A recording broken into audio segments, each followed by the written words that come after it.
व्यासपीठावरील सर्व मान्यवर,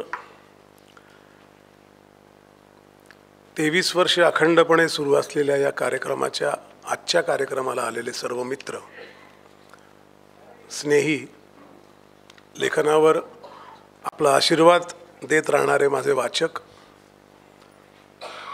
आपल्या सगळ्यांना या संध्याकाळचा नमस्कार।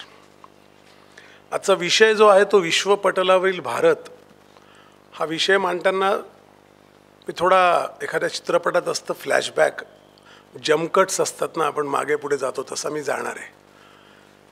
याचं कारण विश्वपटल आपण म्हणतो ते विश्वपटल कसं आजच्या अवस्थेला पोचलं ते जसं सांगणं एक आवश्यक आहे, तसा भारत इथे आला आणि मग त्या कॅनव्हासवर भारत कुठे उभा आहे याची सांगड घालणं सोपं जाईल असं मला वाटतं। आपल्या सगळ्यांना माहिती आहे, औद्योगिक क्रांतीनंतर पुढची 200-250 वर्ष पोर्तुगीज, स्पेन, फ्रेंच, इंग्रज, डच या 5 साम्राज्यवादी देशांनी सबंध जगाची वाटणी करून घेतली। मिळेल तो भूभाग, मिळेल तो खंड, हाती लागतील ते देश, त्यांच्यातली साधनसंपत्ती, खनिजे या सगळ्यांची बेसुमार लूट केली।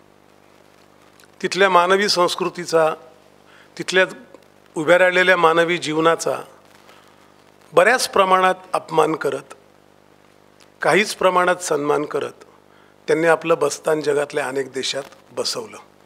त्यात एक 250 वर्ष 300 वर्ष निघून गेली। भारताच्या वाट्याला डचांचा केरळच्या एका राजाने मदत मागितल्यामुळे ब्रिटिशांच्या मदतीने केलेला पराभव, त्यानंतर डच जाऊन आपल्या उरावर इंग्रज बसले। इंग्रजांची कार्यपद्धती वेगळी होती। ते आधी, ज्याला आपण त्यावेळेला वखारी असा शब्द आहे, जे शिवाजी महाराजांनी जी लुटली तशा वखारीमध्ये त्या कंपन्यांच्या किंवा एका संस्थांच्या आधी ते व्यापाराच्या निमित्ताने यायचे तराजू घेऊन आणि मग त्यांची लपलेली तलवार ते बाहेर काढायचे। भारतासारखा त्याआधी कधीही एकसंघपणे गुलाम न झालेला देश त्यांनी अक्षरशः रसातळाला नेला होता। ज्यांना ज्यांना ब्रिटिशांनी सुधारणा केल्या असं वाटतं त्यांनी थोडा इतिहास वाचावा अशी माझी नम्र विनंती आहे। याचं कारण असं आहे की आकडे त्यांनी सुधारणा केल्या हे दाखवत नाहीत। 1857चं जे बंड झालं त्याच्या आधी 1852 साली जगातल्या अर्थव्यवस्थेच्या बद्दलचा एक अभ्यास प्रसिद्ध झाला होता आणि त्या शोधग्रंथामध्ये भारताच्या त्यावेळेचं जे राष्ट्रीय ठोकळ उत्पन्न त्यावेळेच्या निकषाप्रमाणे होतं ते जगाच्या 24% होतं। चीनचं 25.2% होतं। हे 2 देश मिळून 1850ची गोष्ट सांगतोय मी, जगाचा अर्धा जे उत्पन्न होतं ते आपल्या ताब्यात ठेवून होते। आता हे काही देश आत्ताच्या राजकीय देशांसारखे नव्हते। ब्रिटिशांना भारत म्हणजे कधीतरी जर मला एक तो विषय लिहायचा आशा करता आहे, कारण त्याच्यात आपल्या भविष्याची बीजं असतात। ज्या जागरूकतेने, ज्या विचारप्रणालीला राबवून किंवा ज्याच्यावर खूप विचार करून, त्याचा अभ्यास करून, काही लोकांना ते काम देऊन त्यांनी ज्याप्रमाणे भारतावर कब्जा मिळवला तो खरोखर अभ्यासाचा विषय आहे। लष्कर, व्यापार या गोष्टी तात्कालिक ज्या ट्रान्झॅक्शन्स किंवा तात्कालिक गोष्टींवर परिणाम करू शकतात, पण देशाची जी रीढ किंवा ज्याला आपण कणा असतो, त्या देशाची जी ओळख असते ती मोडण्याकरता इंग्रजांनी जे उद्योग केले ते आपल्याला खरोखर अजूनही त्यातनं बाहेर यायला आपल्याला त्रास होतो आहे। नुसतं आर्थिक गणित नाही, त्यांनी इथला गावगाडा मोडला आणि काय मोडलं हे कळू नये म्हणून शिक्षणसुद्धा मोडलं। आजचं आपलं सगळं शिक्षण 10वी 12वी जे आपण मोठी असे टप्पे म्हणतो की आपण तिथून मुलगा पुढच्या त्याच्या आवडीच्या किंवा पालकांच्या आवडीच्या क्षेत्राकडे मुलगा जातो, त्या 2 टप्प्यांवरची जी परीक्षा पद्धती आहे ती सुद्धा आज स्मरणावर आहे, आकलनावर नाही आहे। मुलाला काय आठवतं याच्यावर तो पेपर देतो, त्याला काय समजलं याच्यावर देत नाही। त्यामुळे विद्यार्थ्याचा कुठलाही ॲप्टिट्यूड असतो तो डेव्हलप होत नाही, एक आकलनच नसतं, त्यामुळे त्याची काही समग्रता त्याला येत नाही। त्याला जे आठवतं आणि त्या 4 ऑप्शन्सपैकी एक ऑप्शन जो त्याला सिलेक्ट करायला त्याच्या आठवणीप्रमाणे वाटतो तो सिलेक्ट करून तो 90% मार्क मिळवतो, 95 मिळवतो किंवा 70 मिळवतो. आणि आपल्याला त्याच्यावर कळतं की हा शिकला आहे. पण ते शिक्षण नाही, हे शिक्षण क्लार्क तयार करणारं होतं. त्याच्यावर अनेक लोकांनी बोललं, तो आजचा विषय नाही. पण मी मुळात सांगतो अशा करता आहे की या 4-5 साम्राज्यवादी सत्तांनी, मी यांना कधी महासत्ता म्हणणार नाही, कारण त्या महासत्ता होत्या हा फुगा अमेरिकेचा उदय झाल्या झाल्या फुटलेला आहे आणि तो भयंकर पद्धतीने फुटला आहे. म्हणजे आज इंग्रजांची आजची परिस्थिती बघितली तर हे राष्ट्र, जसं आपण प्रगतीचा इतिहास बघतो, तर हे राष्ट्र एवढं मोठं होतं, इतक्या याच्यावर राज्य करत होतं, सूर्य मावळत नव्हता वगैरे वल्गना करत होतं. ते राज्य आज अक्षरशः नादारीवर आहे. ब्रिटिश पाऊंड का ताकदवान आहे असा प्रश्न अनेक लोक विचारतात, कारण तो मरीटाईम कमर्शियल ट्रान्झॅक्शनला जोडलेला आहे. तुम्ही कुठलीही माल पाठवला की ती हुंडी ब्रिटिश पाऊंडमध्ये होते. त्यामुळे त्याची करन्सी जी असते ती जे ट्रान्झॅक्शनल व्हॅल्यू, ट्रान्झॅक्शन्स वाढतात. डॉलरचा तोच डॉलर गेम आहे जे डॉलर तेलाशी जोडला आहे. त्या विषयाकडे मी येईनच. तर हे विश्वपटल विकसित होताना मला म्हणजे त्यातल्या अनेक गोष्टी आहेत. घातसूत्रामध्ये दिलं पण आहे, बोरचं युद्ध आहे, ज्यांना ज्यांना त्यांनी सर म्हणून पदव्या दिल्या, अशा अनेक अमानुष माणसांनी दक्षिण आफ्रिकेतल्या लोकांच्या केलेल्या नृशंस हत्या हा एक खरं तर मानवजातीच्या संहाराचे विषय आहे. त्याचे खंड लिहिले गेले पाहिजे. ब्रिटिशांनी जी दमनशक्ती वापरली, पोर्तुगीजांनी वापरली, स्पॅनिश लोकांनी दक्षिण अमेरिकेत वापरली, फ्रेंचांनी वापरली, त्या सगळ्यांच्या दमनशक्तीवर कशा पद्धतीने मानवी जमातीचं शिरकाण झालं याचे इतिहास सिद्ध करणारे खंड प्रकाशित होऊ शकतात. पण शेवटी कसं असतं की ॲपिअरन्स असतो ना एखाद्या राज्यसत्तेचा. म्हणून मी नेहमी असं एक प्रतिपादन करतो की डेकोरेशन आणि गणपती असं एक मी ॲनॉलॉजी वापरतो. त्यांचं डेकोरेशन एवढं मानव्याचं किंवा मानवी हिताचं किंवा माणुसकीचं किंवा कळकळीचं समाजहितेवशी असतं आणि त्यांचं कृत्य त्याच्या एक्झॅक्टली विरोधी असतं. डेकोरेशन खूप वेगळं असतं, गणपती वेगळा असतो. आणि त्या सगळ्या याच्यामुळे बऱ्याचशा देशांना जे आपापल्या शांत, प्रचलित, पारंपरिक, निसर्गाशी जोडलेल्या जीवनपद्धतीने विकसित होत होते, त्यांना हे कळलंच नाही गणित. आणि त्यांना ही गणितं न कळल्यामुळे 50-60 वर्ष त्यांची लूट होत राहिली. आणि जेव्हा काही राहिलं नाही तेव्हा ही माणसं निघून गेली. 1857 ते 1947 या 90 वर्षामध्ये ब्रिटिशांनी देशाला अशा परिस्थितीत आणलं की 1949 साली भारताचा त्यावेळेचं राष्ट्रीय उत्पन्न त्यावेळेच्या निकषानुसार जगाच्या 1.3% होतं. याचा अर्थ हे सगळं गेलं कुठे मधलं? आपल्याला फक्त बांगलादेश जो भारताचा भाग होता, बरं त्यांनी नुसतं हे केलं नाही. आणि हे मी सांगतो अशा करता विश्वपटल कसं तयार होतं बघा, ते मुळात ती एक फ्रॉड्युलंट प्रोसेस आहे असं माझं मत आहे. म्हणजे ज्या कॅनव्हासवर आपण भारत बघणार आहोत तो कॅनव्हास आदर्शवादी नाही आहे. तो कॅनव्हास काय त्यापासून धडा घेऊन देश उभे करावे असा नाही आहे. लोकशाही, कायदे, राज्यघटना हे सगळं ठीक आहे, पण कृत्य असतात ती शेवटी ठरवतात ना तुम्ही कसं वागणार ते. तर त्या विश्वपटलाची जडणघडणच मुळात इतक्या स्वार्थातून आणि इतक्या एकमेकांच्या लाभातून झाली आहे आणि इतक्या मानवजातीच्या आकांक्षांना डिमॉलिश करून झाली आहे की त्याची नोंद घ्यायला लागते. मग आपण त्यांच्या कॅनव्हासवर आपल्याला मोजायचं की नाही हा एक प्रश्न अजूनही माझ्या मनात अनुत्तरित आहे, पण प्रचलितप्रमाणे आपल्याला तेच बघायला लागेल. तर एक म्हणजे नेहमी एक तेलाने काय केलं असं मी म्हणतो, तेव्हा तेल हे वस्तू झालं, जेव्हा एक कमोडिटी झाली तेलाची, आणि त्यांनी 5 संस्कृती संपवल्या. एक commodity takes over, commodity demolish culture असं एक पुस्तक माझ्या लिखाणात आत्ता अभ्यासात आहे, ते कधीतरी मी लिहीन. पण एक वस्तू हजारो वर्षाची संस्कृती देशोधडीला मिळवते, हे अर्थकारणाचं गमक आहे. आणि हे अर्थकारण आपल्याला आत्ता कळायला लागलं आहे आपला देश म्हणून, असं मला वाटतं. आपल्या लक्षात येत नाही, कारण जी सावध पावलाने जे चोर येतात त्यांची चोरी यशस्वी होते.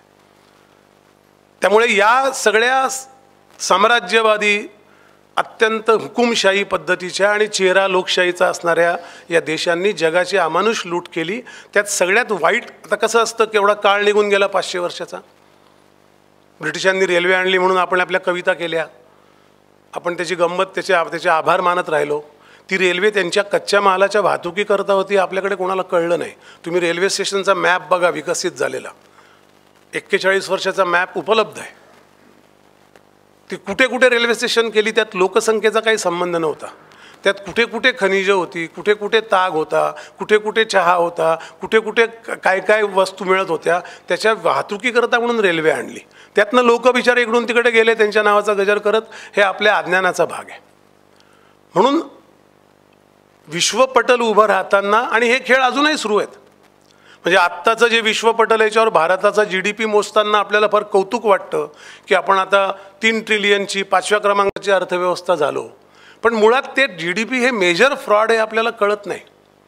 आणि मी जे विधानं करतोय ती काही उगीच टाळ्या मिळवण्याकरता करत नाही. मी त्या अभ्यासाने बोलतोय माझ्या समजुतीप्रमाणे. तुम्हाला ते मान्य व्हावं अशी माझी इच्छा आहे, आग्रह नाही.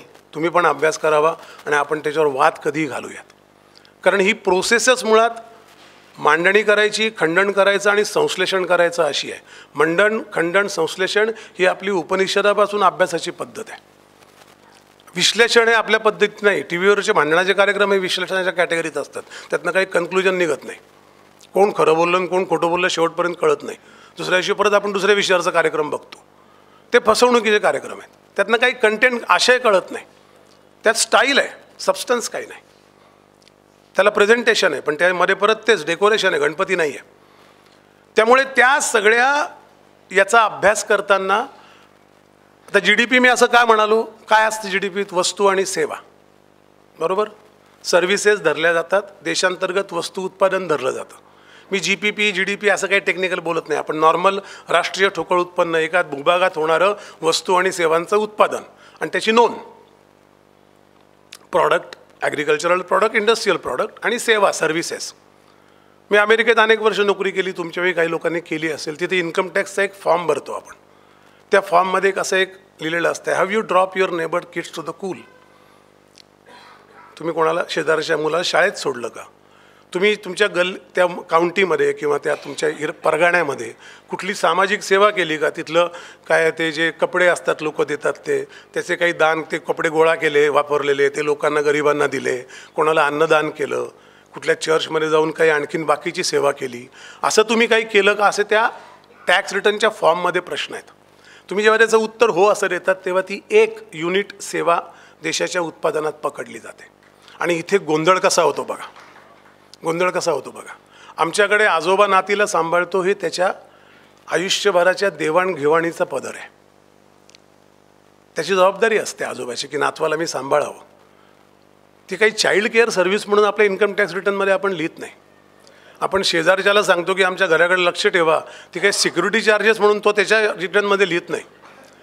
त्यामुळे ज्या देशाची संस्कृती म्हणून त्या देशाचं मेजर या पटलावर करायचं जाईल तर नीट समजून घेतलं पाहिजे अर्थकारण. कारण तिथे माती होते आपली. आपल्याकडे अर्थतज्ज्ञ खूप आहेत पण त्या अर्थतज्ज्ञांच्या एकत्रित ज्ञानाचा देशाच्या अर्थव्यवस्थेकरता काही उपयोग होत नाही. कारण ते त्यांचे पेपर ट्रान्सलेट करून तुम्हाला सांगतात, त्याच्यावर मी येईनच ओघाने. तर आपल्याकडे असं होत नसल्यामुळे अनेक सेवा नोंद होत नाही. त्यामुळे मला तर असं वाटतं, हा मी अगदी ओपनली अनेक फोरममध्ये हे सांगितलं आहे की प्रत्येक या देशातला नागरिक दुसऱ्याकरता किंवा समाजाकरता जे करतो याचं जर नोंद झाली की सर्व्हिस म्हणून 1 युनिट पकडलं गेलं तर आपला GDP अमेरिकेच्या 5 पट होईल. कारण लोकसंख्याच 5 पट आहे आणि प्रत्येक माणूस दुसऱ्याकरता जास्त जगत असतो. हे काय आपण उपकार करतो असं नाही. प्रत्येक देशाची समाजाची एक जगण्याची पद्धत असते. म्हणून मी असं नेहमी म्हणतो की Bharat is a society of exchange, it is not a society of transaction. त्यामुळे एक्सचेंज सोसायटी जिथे असते तिथे दुसऱ्याला मदत करण्याकरता आपण सेव्हिंग करावं, जपून ठेवावं, अशी एक संस्कृती रुजते. साधी गोष्ट असते. आपण दुपारी जेवण करतो, आमच्या लहानपणी तरी आई असं म्हणायची, तुमच्या घरात तुमचा तोच अनुभव असेल की 1-2 पोळ्या जास्त करा. कोणी ऐन वेळेला आला जेवायच्या वेळेला त्याला आपल्याला जेवू घालता आलं पाहिजे. हा विचार ज्या समाजात असतो ना त्याला GDPचं मेजर हे क्रूरता आहे, ते अमानुष्य आहे, ते इन्सल्टिंग आहे, ते तुमच्या सगळ्या पारंपरिक समाजव्यवस्थेचा अपमान करणार आहे. आणि ती नोंद होत नाही आणि मग आपला GDP इतका ठरतो. पण आपल्याकडे मी बार्टर सिस्टीम आणा वगैरे असल्या पद्धतीची विधानं करत नाही. मी काय सांगतोय, तुमची गरज मी भागवेन, माझी तुम्ही भागवा. हा जो परस्परावलंबित्व असणारा समाज आहे हा सगळ्यात एकसंघ असतो. आणि म्हणून भारताचा विचार जर यांच्यासारखा करायचा झाला विश्वाच्या जडणघडणीसारखा तर एक लक्षात ठेवा. मी नावं सांगतो, इंका, माया, ॲस्टेक, रोमन, ग्रीक, मेसोपोटियन, इजिप्शियन, या 8 संस्कृती संपल्या आहे. एकच संस्कृती जगात शिल्लक आहे, ती भारतीय. याचं कारण असं आहे, म्हणजे त्याचा अभिनिवेश म्हणून विचार करू नका. एक संस्कृती संपते आणि एक चिरंतन चालू राहते. याचं काहीतरी DNA असेल ना, याचं काहीतरी मेश असेल ना, अंडरनीथ काहीतरी गणित असेल ना. ते गणित कुठल्या अर्थव्यवस्थेच्या मॉडेलमध्ये येतं? कॅपिटलिझममध्ये येतं, सोशलिझममध्ये येतं. अमेरिकेत तर आज कॅपिटलमध्ये शेतकरी नावाची कॅटेगरीज उपलब्ध नाही. जेव्हा कॅलिफोर्नियाची इकॉनॉमी भारताच्या इक्वल आहे, California is $2.3 trillion economy state. ते फक्त शेती फळं हे बनवणारं स्टेट आहे अमेरिकेतलं, ग्रीन स्टेट. कारण बाकी ठिकाणी थंडी असते. कॅलिफोर्नियाचं वेदर हे तशा अर्थाने समशीतोष्ण आहे. त्यामुळे तिथे जे बनतं त्याचा प्रचंड मोठा देशाला त्याचा पुरवठा होतो. आणि त्या कॅटेगरीत सुद्धा शेतकरी हा विषय नाही. बरं, शेतकऱ्यांना सबसिडी आहे बरं का, कॅपिटलिस्टचं भंपकपणा बघा. असे अनेक पदर आहेत, ते आपण बोलता बोलता ओघाने येतील. 82 सेंट सबसिडी आहे अमेरिकन शेतकऱ्याला. $1 त्याने इन्व्हेस्ट केले, त्याला 82 सेंट सरकार परत देतं. आपल्याकडे सबसिडी देताना वर्ल्ड बँक किंवा IMF सारख्या यांना मी माफिया संघटना अशा करता म्हणतो, ते अटी घालतात की तुमच्या सबसिडी बंद करा, शिक्षणावरचा खर्च बंद करा, सार्वजनिक वाहतूक व्यवस्था बंद करा. अशा अनेक देशांना अटी घातलेल्या आहेत. अशा पद्धतीने जाचकाठी सहन करून कर्ज घेऊन कर्जाच्या ओझ्याखाली मेलेले देश 39 आहेत. त्यांचे नकाशे बदललेत, माणसं राष्ट्राध्यक्ष मारले गेलेत, लोक डिव्हास्टेट झालेत. त्यातलं सगळ्यात विदारक उदाहरण आहे रवांडा. आणि रवांडा अशा करता मी वारंवार सांगतो, कारण रवांडा हे भारताचं मिनिएचर स्केल आहे. ते कृषीप्रधान अर्थव्यवस्था आहे. आपल्याला हे लक्षात आलं पाहिजे की कुठल्याही जागतिकीकरणाचे, कुठल्याही अजेंड्याचे जेव्हा डिमडिम नगारे वाजायला लागतात, तेव्हा आपल्या अर्थव्यवस्थेकरता त्यातलं काय येणार आहे. आणि ते जर लक्षात नाही घेतलं तर आपले राज्यकर्ते जे आपल्या मतांवर निवडून येतात, त्यांचे निवडून येण्याकरता त्यांना अर्थव्यवस्थेचा अभ्यास हा क्रायटेरियाच नाही आहे. कुठल्याही राजकीय पक्षामध्ये अगदी इरेस्पेक्टिव्ह ऑफ एनी पार्टी, तिथे निवडून जाण्याकरता त्यांचं सब्जेक्ट मॅटर एक्सपर्टी, तज्ज्ञता, विषयाचं ज्ञान हा विषयच नाही आहे. ते बहुमत, एक पाशवी त्याला डायमेन्शन आहे, बहुमत. आणि बहुमताची गोष्ट तुम्हाला माहिती आहे, G.A. कुलकर्णींनी फार छान लिहिली आहे. एका तलावात, एका सरोवरामध्ये हंस राहत असतात 4. तिकडे एक दिवशी कावळ्यांची झुंड येते आणि ते कावळे म्हणतात, हंसाला म्हणतात, त्यांना वाटतं आले, त्यांचं ते बिचारे आदर सन्मान करतात. त्यांना तळ्यातलं आणखी शुद्ध ठिकाणचं पाणी, तिथे काही ठेवलेलं त्यांच्याकरता अन्न त्यांना देतात. तर ते कावळे असं म्हणतात, जात नाहीत. तर हे विचारतात, तुम्ही जाणार कधी? ते म्हणले, नाही, आम्ही कशाला जायचं? ते म्हणले, हे हंसांचं तळं आहे फक्त, तुम्ही आमचे पाहुणे आहात. ते म्हणले, हो का, बरं. मग एक कावळ्यांमधला वृद्ध कावळा म्हणतो की आपण आता काय करू, मतदान घेऊ, आधी हंस कोण कावळे कोण ठरवूया, आणि मग त्याप्रमाणे कावळे निघून जातील. तर ते झुंडीने असलेले कावळे या हंसांना, ज्यांच्या मालकीचं परंपरागत ते सरोवर असतं, त्यांना कावळे ठरवतात आणि त्या दोघं चव्हांना जिथून बाहेर जायला सांगतात. जागतिकीकरण हे जे टूल आहे, ज्याचा आपण खूप उदो केला जातो, म्हणून मला आत्मनिर्भर काही वेळेला त्याला दिलेलं एक आव्हान वाटतं. ते आता वाटावं अशी परिस्थिती होते, कारण आपल्या देशावर खूप टीका होते, न्यूयॉर्क टाइम्स म्हणून सारख्या का आणखीन कुठल्या आंतरराष्ट्रीय संस्थातून. त्याचा ते एक वेगळ्या व्याख्यानाचा विषय, पण ते मी कधीतरी सांगेन. त्यामुळे आपल्याला हे लक्षात आलं, आपल्याकडे एवढी सजगता पाहिजे. तिथे जर कोणी त्या तळ्याची राखण करणारा असता, जो हंस आणि कावळा नसता, राज्यकर्ता तळ्याचा म्हणू आपण, नोकरशाही म्हणता येणार नाही. नोकरशाही ही राज्यकर्त्यांची बटीक असते असं मी कधी म्हणणार नाही, ते फार फॅशनेबल स्टेटमेंट आहे. पण राज्यकर्त्यांना गाळात घालणारे तेच लोक असतील कदाचित, कारण त्यांना बरोबर त्या यंत्रणेची माहिती असते. मी वैयक्तिक कोणावर टीका नाही करते, मी एक व्यवस्था म्हणून सांगतोय. आपण ज्या व्यवस्था ब्रिटिशांकडून स्वीकारल्या त्या या देशाच्या जीवन पद्धतीशी सुसंगत होत्या की नाही याच्यावर एक दिवस सुद्धा चर्चा झालेली नाही. पुस्तकं नाही लिहिली गेली का? खूप लिहिली गेली आहेत. पहिला माणूस याला विरोध करणारा आंबेडकर आहे. प्रॉब्लेम ऑफ रुपी नावाचं आंबेडकरांचं पुस्तक वाचा. माझ्या घातसूत्राचं जे बँकेचं फेडरल बँक नावाचं जे घाणेरडं कार्टेल आहे, ते भारतात होऊ नये याची काळजी त्या पुस्तकाने आणि आंबेडकरांच्या त्या रिझर्व्ह समितीच्या त्या सगळ्या त्यांच्या योगदानामुळे झालेली आहे. हे आपल्याला माहीत पण नाही.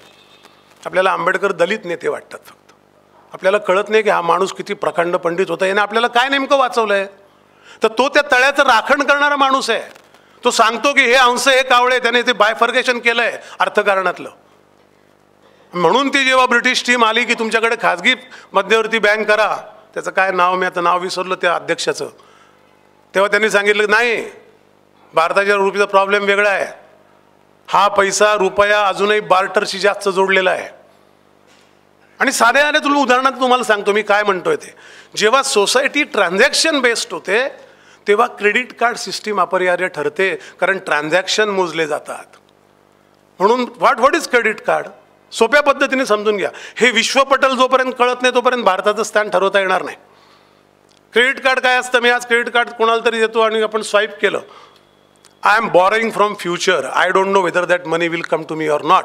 आपण गृहीत धरतो पगार मिळेल, पण तिथे असतं की नाही. म्हणून एक असं उदाहरण देतात नेहमी, आणि हे चांगले चांगले नोबेलिस्टचं उदाहरण आहे एका गाजलेल्या. तो म्हणतो 100 रुपये चिनी माणसाला दिले, भारतीय माणसाला दिले आणि अमेरिकन माणसाला खर्च करायला दिले, तर चिनी माणूस आत्ता 35-40 रुपये त्यातले खर्च करतो. भारतीय माणूस 15 रुपये खर्च करेल. तो म्हणेल राहू दे माझ्या मुलांकरता जरा पुढच्या याला कामाला येतं, कारण सोसायटी ऑफ एक्सचेंज आहे हे त्याचं रूट कॉज आहे. आता DNA संबंध इथे. तो काय असं सेव्हिंग करणारा म्हणजे आपल्या आवडीनिवडी मारून सेव्हिंग करणारा असा क्रिकेट माणूस नाही मुलाबाळांकरता, पण त्याला माहिती आहे उद्या काय येईल. अंथरूण पाहून पाय पसरावी अर्थशास्त्रीय म्हण आहे, आपल्याला ती कौटुंबिक म्हण वाटते. आपल्याला लक्षात येत नाही आपण आपले सगळ्या बोली भाषेतनं आलेल्या गोष्टी या अर्थकारणाशी जोडलेल्या आहे. तर जेव्हा तर अमेरिकन माणूस त्या 100 रुपयातले 250 रुपये खर्च करतो, तो 75 रुपये उसने घेतो. आणि म्हणून सगळ्या देशातली परकीय गंगाजळी, कारण ऑइल फक्त डॉलरमध्ये ट्रेड होतं.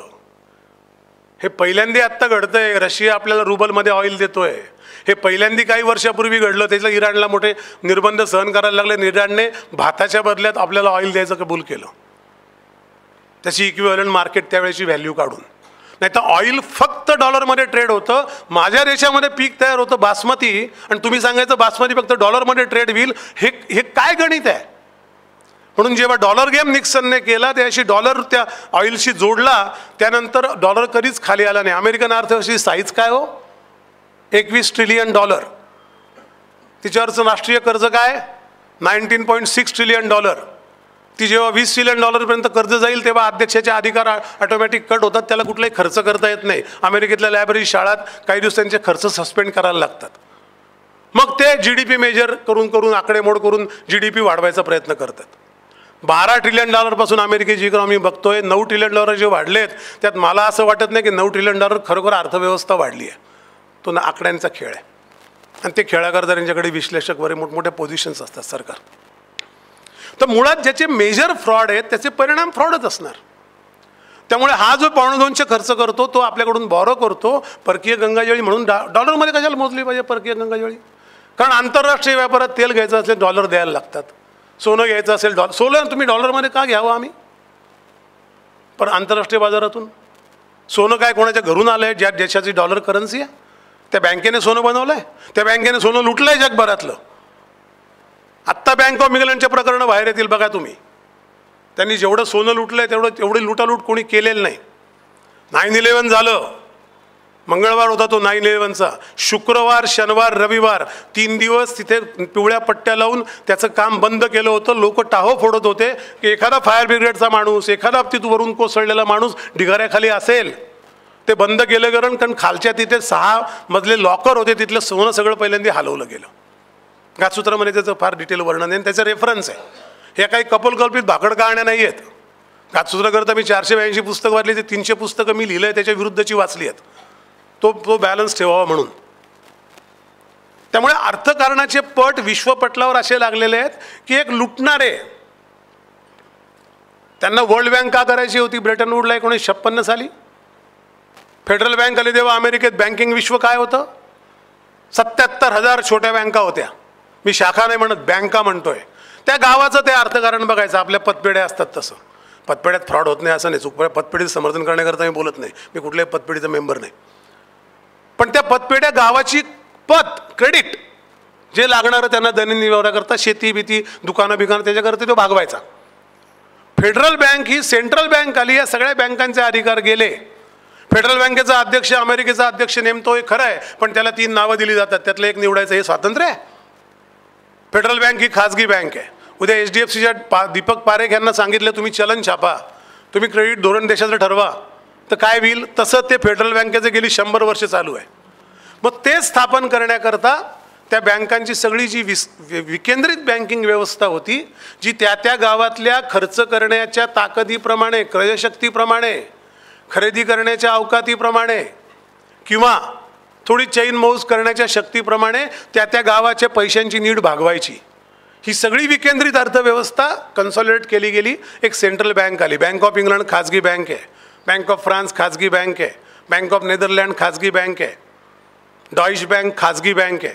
खाजगी म्हणजे अनेक बँकांचं ते कार्टेल आहे आणि त्याचा माणूस ते चालवतं. त्या सगळ्या बँका त्या देशांची चलनं छापतात. चलनं देशाचं कोशागार छापत नाही. आपल्या रुपयाच्या नोटेवर काय लिहिलेलं असतं? I promise to pay the bearer of this note ₹1 और ₹100. मैं धारक को 100 रुपये अदा करने का वचन देता हूँ. ती प्रॉमिसरी नोट आहे. वर्डिंगच आहे ना, प्रॉमिस, वचन देता हूँ. ती नोट जर कोणी नाही म्हणली त्याला अनबेलेबल जेल आहे, त्याला बेल होऊ शकत नाही. अमेरिकेच्या डॉलरवर काय लिहिलं आहे? This is legal tender for all debts public और प्रायव्हेट. म्हणजे एका पतसंस्थेने दिलेलं ते चलन आहे, ते लीगल टेंडर आहे. त्यांच्या ठरावाप्रमाणे, अमेरिकन काँग्रेसच्या ठरावाप्रमाणे ते सगळे पब्लिक प्रायव्हेट डेप करता वापरता येईल. म्हणून कोरोनाच्या काळात ती बँक $2 ट्रिलियन छापते आणि सरकारला देते. आणि अमेरिकन लोकांच्या कष्टावर उभं राहिलेलं सरकार, आंधळेपणा निवडून दिलेलं जे कुठलं सरकार, पक्षाचा काही संबंधच नाही. ती व्यवस्था इतकी फ्रॉड उभी राहिली आहे, ती ते $2 ट्रिलियन कर्ज पुढची 10 वर्ष फेडत बसेल. यांनी नोटा छापल्या, तुम्हाला दिल्या, त्याच्या बदल्यात त्यांनी त्या नोटांचं तुमच्या डोक्यावर कर्ज ठेवलं, त्याचं व्याज त्यांना मिळत राहतं. बँकिंग व्यवस्था कशी आली हे बघा, तो आजचा विषय नाही. पण हे जे विश्वपटल आहे ते असं आहे. दुर्दैवाने असं झालं की आपण 91ला ग्लोबलायझेशन केलं. मी कुठल्याही सरकारवर नेहरूंसकट अशा अर्थाने टीका करणार नाही, because they did what they could. त्यांना कधीही दोष देण्यात नेहरूंना, आज नेहरूंबद्दल वाईट बोलणं फार चांगलं आहे, सोयीचं आहे कदाचित राजकीयदृष्ट्या. पण नेहरूंना जो देश मिळाला तो 38 कोटी भिकाऱ्यांचा देश होता. 38 कोटीच्या भिकाऱ्यांचा पंतप्रधान असणं ही शिक्षा असू शकते, ही पत नसू शकते, लक्षात ठेवा.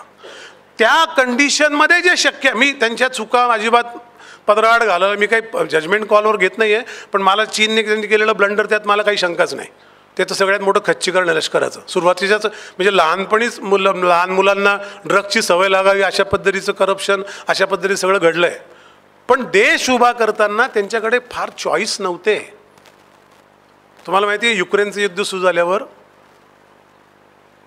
जानेवारी, फेब्रुवारी, मार्च या 3 महिन्यामध्ये भारतात आलेले विविध देशांचे राष्ट्रप्रमुख 103 आहेत. का आले? आज ते तेव्हा असं नव्हतं, आपल्याकडे 4 स्क्वेअर फूट रेड कार्पेट पण नव्हतं टाकायला एअरपोर्टवर. बेसिक संसाधनं नव्हती. त्यांनी समाजवादी अर्थव्यवस्था स्वीकारली, कारण सरकारने पैसा खर्च केला तर लोकांच्या खिशात पैसा जाणार. अर्थकारणाचे प्रेशर आहे. त्यांना ते लक्षात आलं नाही वगैरे, तो भाग वेगळा. पण तुम्हाला घर चालवायचं आहे आणि तुम्हाला जर स्वातंत्र्य लिमिटेड असेल तर तुम्ही काय कराल? तुमचं पुढचे पणतू नातूबतू येऊन सांगेल की काय आमच्या पणजोबाला काही अक्कल नव्हती हो, हे असं बांधून ठेवलं घर. जुने घराबद्दल आपण असंच बोलतो ना, तुच्छतेने. इकडं कुठेतरी खिडकी काढून ठेवली तिकडे. अरे पण त्यावेळेला काय होतं? त्यांच्या चॉईसचा विचार कराल की नाही? आणि तो केला नाही की मग ते ऑब्जेक्टिव्ह होत नाही. मग त्याला काय काउंटर आर्ग्युमेंट चालू राहणार. परत लोकांना काही खरं ते कळत नाही, लोक म्हणतात मरो, यांचे भांडणं चालू द्या. पण मूलभूत काही समजून घेतलं पाहिजे की नाही आपल्यासारख्या वाचणाऱ्या लोकांनी, सुशिक्षित माणसांनी, का आपण असंच यांची मतं त्यांची मतं करा, आपल्याला बेसिक कळत नाही. त्यामुळे विश्वपटलाचं बांधकाम होताना ज्या प्रेज्युडिस आपलं ज्याला आपण म्हणजे ज्या पूर्वनियोजित यंत्रणा उभ्या राहिल्या, व्यवस्था उभ्या राहिल्या, त्या चालवल्या गेल्या. त्या अगदी आत्तापर्यंत चालवल्या गेल्या. त्यातलं एक लेटेस्ट उदाहरण पण तुम्हाला सांगतो. आपल्याला का बरं 3.5% आपलं डेफिसिट ठेवायला सांगितलं? कोणी सांगितलं? हे आलं कुठून? मी तपास करत होतो की हे 3.5% दरवेळेला नाही का जेटली बजेट साजरं करायचं आणि म्हणायचे 3.5% डेफिसिट जाणार नाही बजेटचं. तर हे का, कुठून आलं 3.5%? तर युरोपियन युनियन जेव्हा झाली तेव्हा असे मार्गदर्शक तत्त्व ठरवली गेली, कारण ते इतक्या देशांची युनियन होती, त्यात 2च इंजिन होते, बाकी सगळे डबे होते. त्यामुळे त्या इंजिनला डब्याला उडून देणं एवढाच पर्याय होता, एकच चलन झालं होतं. तेव्हा असं ठरलं की यांना हे इथे रिस्ट्रिक्ट केलं पाहिजे तुटीमध्ये देशाच्या. त्यांची जर आपण डेफिसिट कंट्रोलमध्ये ठेवले तर निदान आपल्याला या 2 इंजिनांवर सतत त्यांचा लोड येत राहणार नाही. ते त्यांच्या दृष्टीने करेक्ट आहे, त्या संदर्भातले ॲडिशन्स आहेत. ते आपण स्वीकारायचं काहीच कारण नाही. 140 कोटीच्या लोकसंख्येने युरोपपेक्षा जास्त वैविध्य आहे इथे, युरोपपेक्षा जास्त क्रयशक्ती आहे, युरोपपेक्षा जास्त कन्झ्युमरिझम आहे विकसित झाला तर, युरोपपेक्षा जास्त मोठ्या व्यवस्था आहेत. वेगवेगळ्या स्तराची लोकसंख्या आहे, 1652 डायलेक्ट्स असलेल्या भाषा आहेत, 2000 एथनिक ग्रुप असलेला देश आहे. त्यांचे अर्थकारणाचे नियम कुठल्या तरी इंटरनॅशनल संस्थेने ठरवायचे, कारण ते आम्हाला काहीतरी फडतूस कर्ज देतात म्हणून ते आम्ही मानायचे. आम्ही का मानावं? आत्ता पहिल्यांदा आपण गेल्या 2 वर्षाच्या बजेटमध्ये 7.5-8% झालं डेफिसिट, तर काही प्रॉब्लेम नाही. कारण डेफिसिट कशाकरता करतोय आपण? लोकांना देण्याकरता करतोय ना. जर सरकारने इन्फ्रास्ट्रक्चर उभं केलं नाही, कंपन्या पुढे येणार नाहीत. त्यांना आज कोरोना, उद्या हे ती कारण आहेत, कारण ते कंपनीची जडणघडणच नफा ओरिएंटेड असते. सरकार रुपया नफा कमवू शकत नाही. हे नीट त्याचे काहीतरी बेसिक मूलभूत धागे लक्षात ठेवा. त्यामुळे भारताची अर्थव्यवस्था मांडताना हे आंतरराष्ट्रीय नियम, ते त्यांच्या कॉन्टेक्स्टमधले सगळ्या गोष्टींना, निर्णयांना एक संदर्भ असतो, कॉन्टेक्स्ट, आणि एक कंटेंट असतो, आशय, आणि तो तत्कालीन असतो. 70 वर्ष एकच कॉन्टेक्स्ट आंधळ्या किंवा न दिसणाऱ्या माणसांकरता, ज्यांना कायम अंधारात दिसतो, त्यांच्याकरता ते शक्य आहे. नॉर्मल लोकांकरता कॉन्टेक्स्ट दर काही वर्षाने, काही कालावधीने, अमुक वर्ष असंही नाही, बदलत असतो. त्या कॉन्टेक्स्टमध्ये निर्णय घ्यायला लागतात. त्यामुळे तुलना करताना केळ आणि सफरचंद अशी तुलना करता येत नाही. आणि ती करून प्रबंध लिहून डॉक्टरेट मिळवणारे अनेक लोक आहेत. पण ते दोन मुळातच हे वस्तुजातच वेगळी आहे. त्यामुळे आंतरराष्ट्रीय विश्वपटल आत्ता विकसित होताना 56 साली आली वर्ल्ड बँक, आंतरराष्ट्रीय नाणेनिधी आली. वर्ल्ड बँकेचं कारण असं होतं की जगाची एक करन्सी कधीतरी करता यावी, त्याचा डाव आहे. ते करता आलं नाही, कारण असं आहे, शेवटी प्रत्येक देशाची एक त्याला पडायला, म्हणजे त्याची पडझड व्हायला, रवांडाची पडझड व्हायला पण 9 वर्ष लागली ना. 80 लाखाच्या देशात 8 लाख लोक मारले गेले. हे जेनोसाईड व्हायला पण एक 7-8 वर्ष जायला लागली. तेव्हा तो देश कोलमडून पडझड झाली. भारताचं जहाज इतकं मोठं की ते बुडालाच 50 वर्ष लागतील, आणि त्याचा भोवरा इतका मोठा तयार की आणखीन छोटे अनेक रवांडा त्यात गायब होतील, बर्मुडा ट्रायंगल तयार होईल. त्यामुळे त्यांची जडणघडण पडझड होताना त्याच्याकरता त्यांना इतका वेळ लागला की मग ते मागे पडलं. मग वेगळे टूल आलं. ग्लोबलायझेशन काय 1991-80 साली आलं का हो? तुमच्याकडून मी स्वस्तात माल बनवून घ्यावा, हे तर इथे पण आहे. का भारत व्यापार करत होता काही नसताना इतक्या देशांशी? ते व्यापारी पण जे होते करणारे, ते काय कंपन्या नसतील, MNCs, पण ते नफ्याकरताच करणार ना.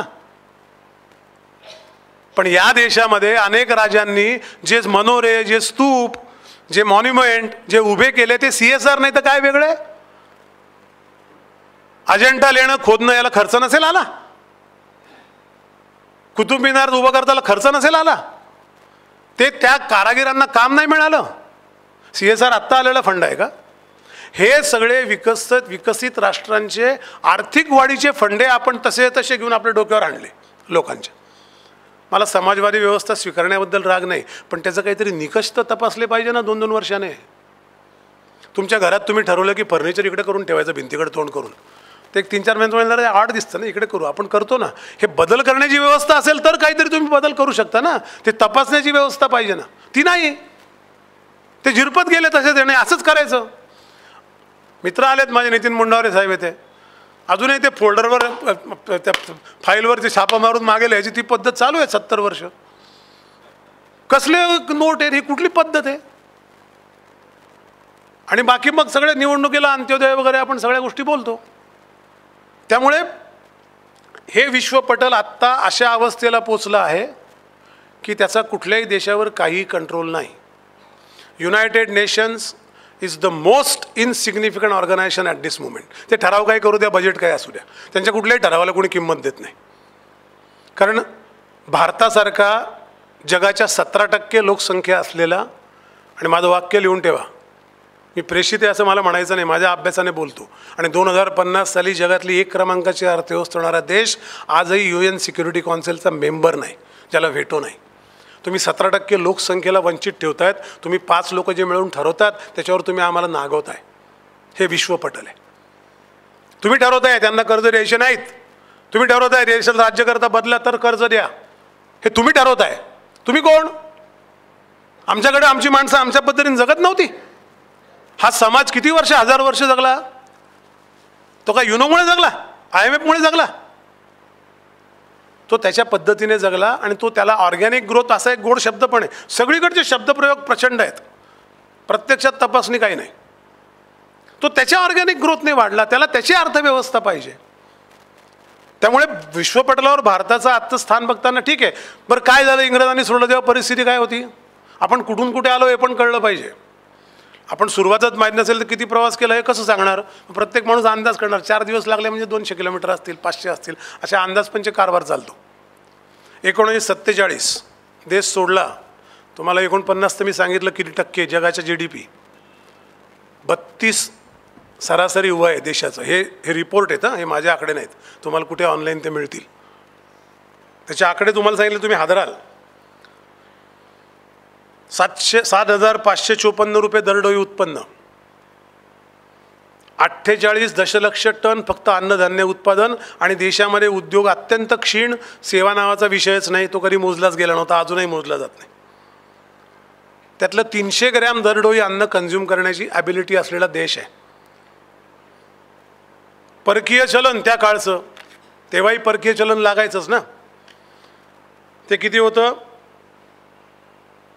$147 दशलक्ष, $147 मिलियन. आत्ता किती आहे, $600 बिलियन.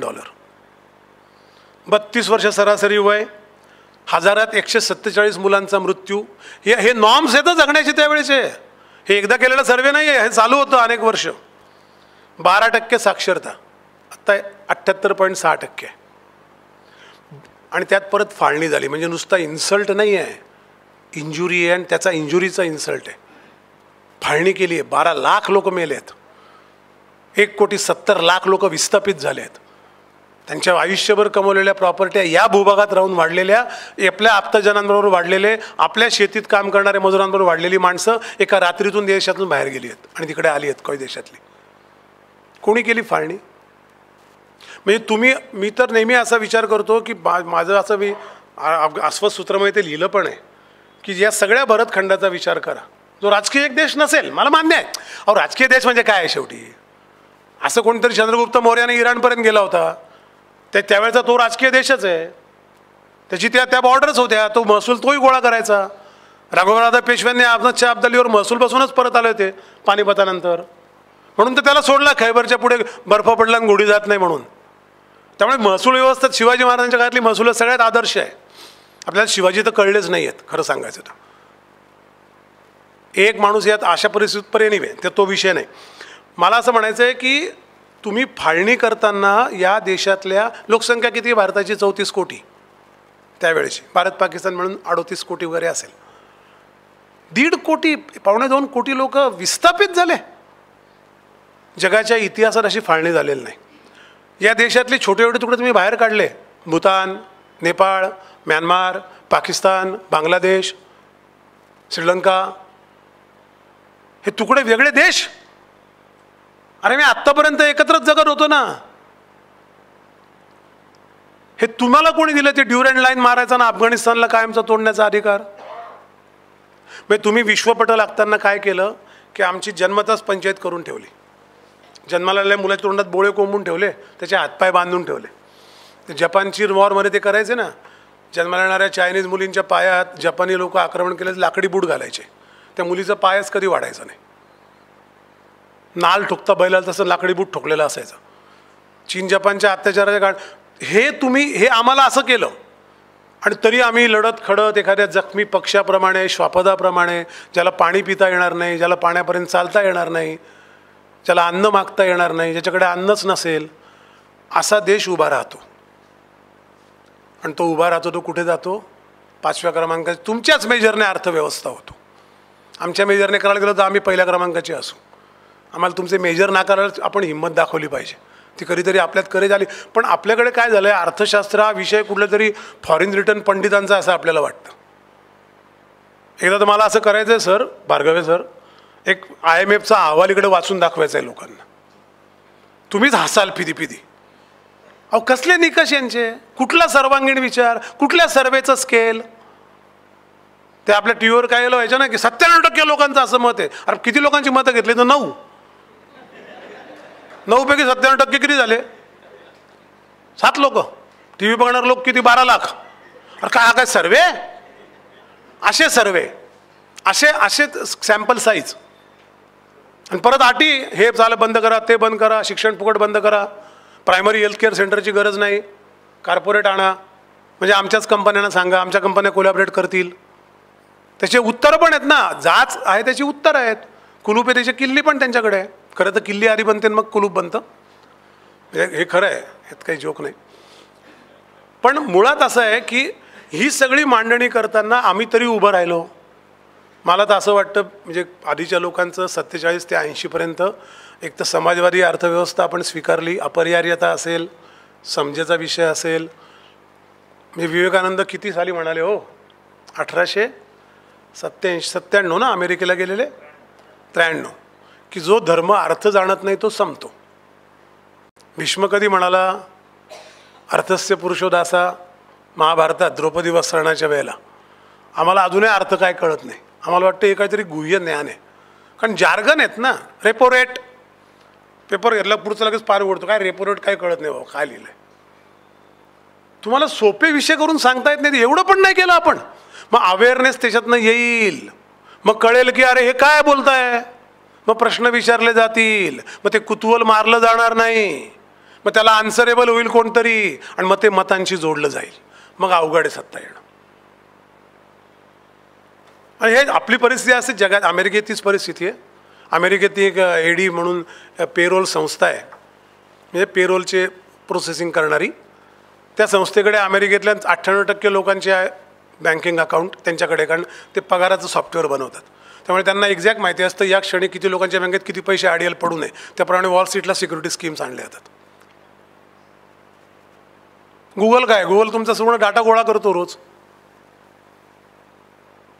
तर या पटलावर आपण उभं राहताना आपल्याला आत्ता कूस बदलायची अशाकरता गरज आहे. आणि आपण का उभं राहिलो ते पण आधी सांगतो, म्हणजे मग आपल्याला लक्षात येईल. मी 2 शब्दामध्ये त्याचं भारताचं वर्णन करतो. त्यातला एक शब्द मी असं म्हणतो, चित पुरातन, चित पुरातन, आणि दुसरा शब्द आहे नित्य नूतन.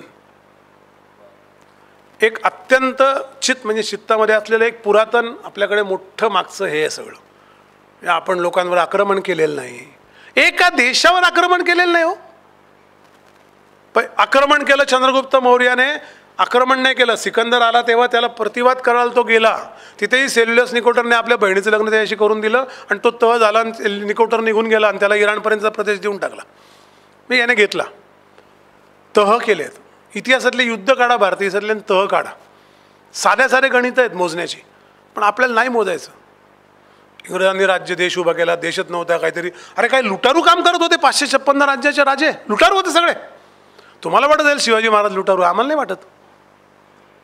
आम्हाला वाटतं तो पहिला माणूस आहे ज्याने अर्थकारण समजून उभा केला. त्याचा राज्याचा रेव्हेन्यू 12 लाख रुपये, पण सुरतेची लूट 1,09,00,000ची आहे.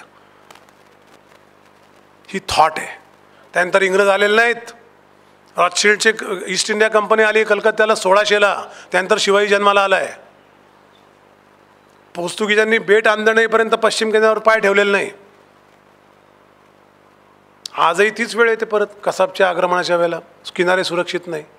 आपण काही शिकायचंच नाही, वाचायचंच नाही. विश्वपटलावरील भारत बघताना अज्ञान हे एक मला मोठं त्यातला पॉईंट दिसतो, की आपल्याला अवेअरच नाही. पण मला हे मान्य आहे बरं का, की जी माणसं रोज सकाळी उठल्यावर ज्यांना आजच्या मुलांना काय खाऊ घालायचं याचा कुठलंही गणित त्यांच्या खिशात नाही ना, त्या माणसांनी वाचलं नाही तर माझं काहीच म्हणणं नाही. कारण सर्व्हायवल शेवटी सगळ्यात प्रायोरिटी घेतं. पण जे जरा शिकले आहेत, 2 पुस्तकं वाचली आहेत, त्यांनी अनअवेअर्समध्ये आयुष्य काढायचं, अवेअरच करून घ्यायचं नाही. 145 कोटीचा भारत, क्रयशक्ती किती लोकांकडे, 39 कोटी. बँक अकाउंट आत्ता उघडले 44 कोटीचे, बँक अकाउंटच नाहीत 70 वर्ष, काय 65 वर्ष. म्हणजे घरी मोलकरीण काम करते, साफसफाई करते, तिला 5,000 रुपये 2,000 रुपये पगार देतो, ड्रायव्हरला पगार देतो कॅश. तिच्या मुलीचं लग्न ठरतं, ती म्हणते पैसे, मग आपण उसने द्यायचे सुलतान असल्यासारखे 30,000 रुपये, आणि त्या पगारातून 2,000 कापून घ्यायचे. कुठल्याही ट्रान्झॅक्शनची नोंद नाही. बँकेच्या रडारवर तिचं अस्तित्व नाही, ती मरून जाते. तिची नात आपल्याकडे काम करायला लागते, पुढच्या पिढीत मुलगी काम करायला लागते. आपण त्यांची आई पण आमच्याकडेच राबायची बरं का, फार चांगले लोक आहे. अरे त्यांची पत नाही वाढेल, तुम्ही बँक अकाउंट नाही उघडून दिलं, दर महिन्याला पगार जमा केला, त्यांना 2 रुपये कर्ज मिळाले असते, पत ठरली असती. बाकी नागरिकांकडे क्रयशक्ती नाही, कारण पतच नाही. शेतकऱ्यांच्या आत्महत्या क्रयशक्तीचं उदाहरण आहे. पण DNA बघा देशाचा कसा आहे. विश्वपटलाचा आणि भारताचा एक एक मुद्द्याचा तुलनात्मक अभ्यास करा. तुम्हाला मी काय म्हणतो लक्षात येईल. अमेरिकेत मुलगा घरी असतो, रात्री आई वडिलांचं म्हणजे पहिल्या यायचं आणि तिसऱ्या बापाचं भांडण होतं, तो कपाटातनं बापाची गन काढतो, शाळेत घेऊन जातो, जी मुलं त्यांच्या घरून काही कुठल्या कुठल्या आईबापांची आलेली असतात त्यांना गोळ्या घालतो, त्याच्यावर मोठं मंथन होतं. अरे इथे आमचा शेतकरी 3% व्याजाने महिन्याला पैसे घेतो, तो कधी बंदूक नाही उचलत हो, तो जातो आणि बिचारा स्वतःला तो आत्मक्लेशाकडे जातो, तुमच्या हत्येकडे जात नाही. नशीब समजा. हा DNA आहे, ही संस्कृती आहे, हा फरक आहे.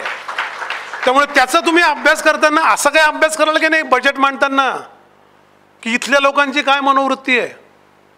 आणि त्यामुळे काय होतं, पत नसल्यामुळे, क्रयशक्ती नसल्यामुळे, हॅव आणि हॅव नॉट, किंवा शरद जोशी आमचे म्हणायचे, शरद जोशी हा गांधींचाच मोठा माणूस आहे होता, ते म्हणायचे ना, एक भारत आहे, एक इंडिया आहे.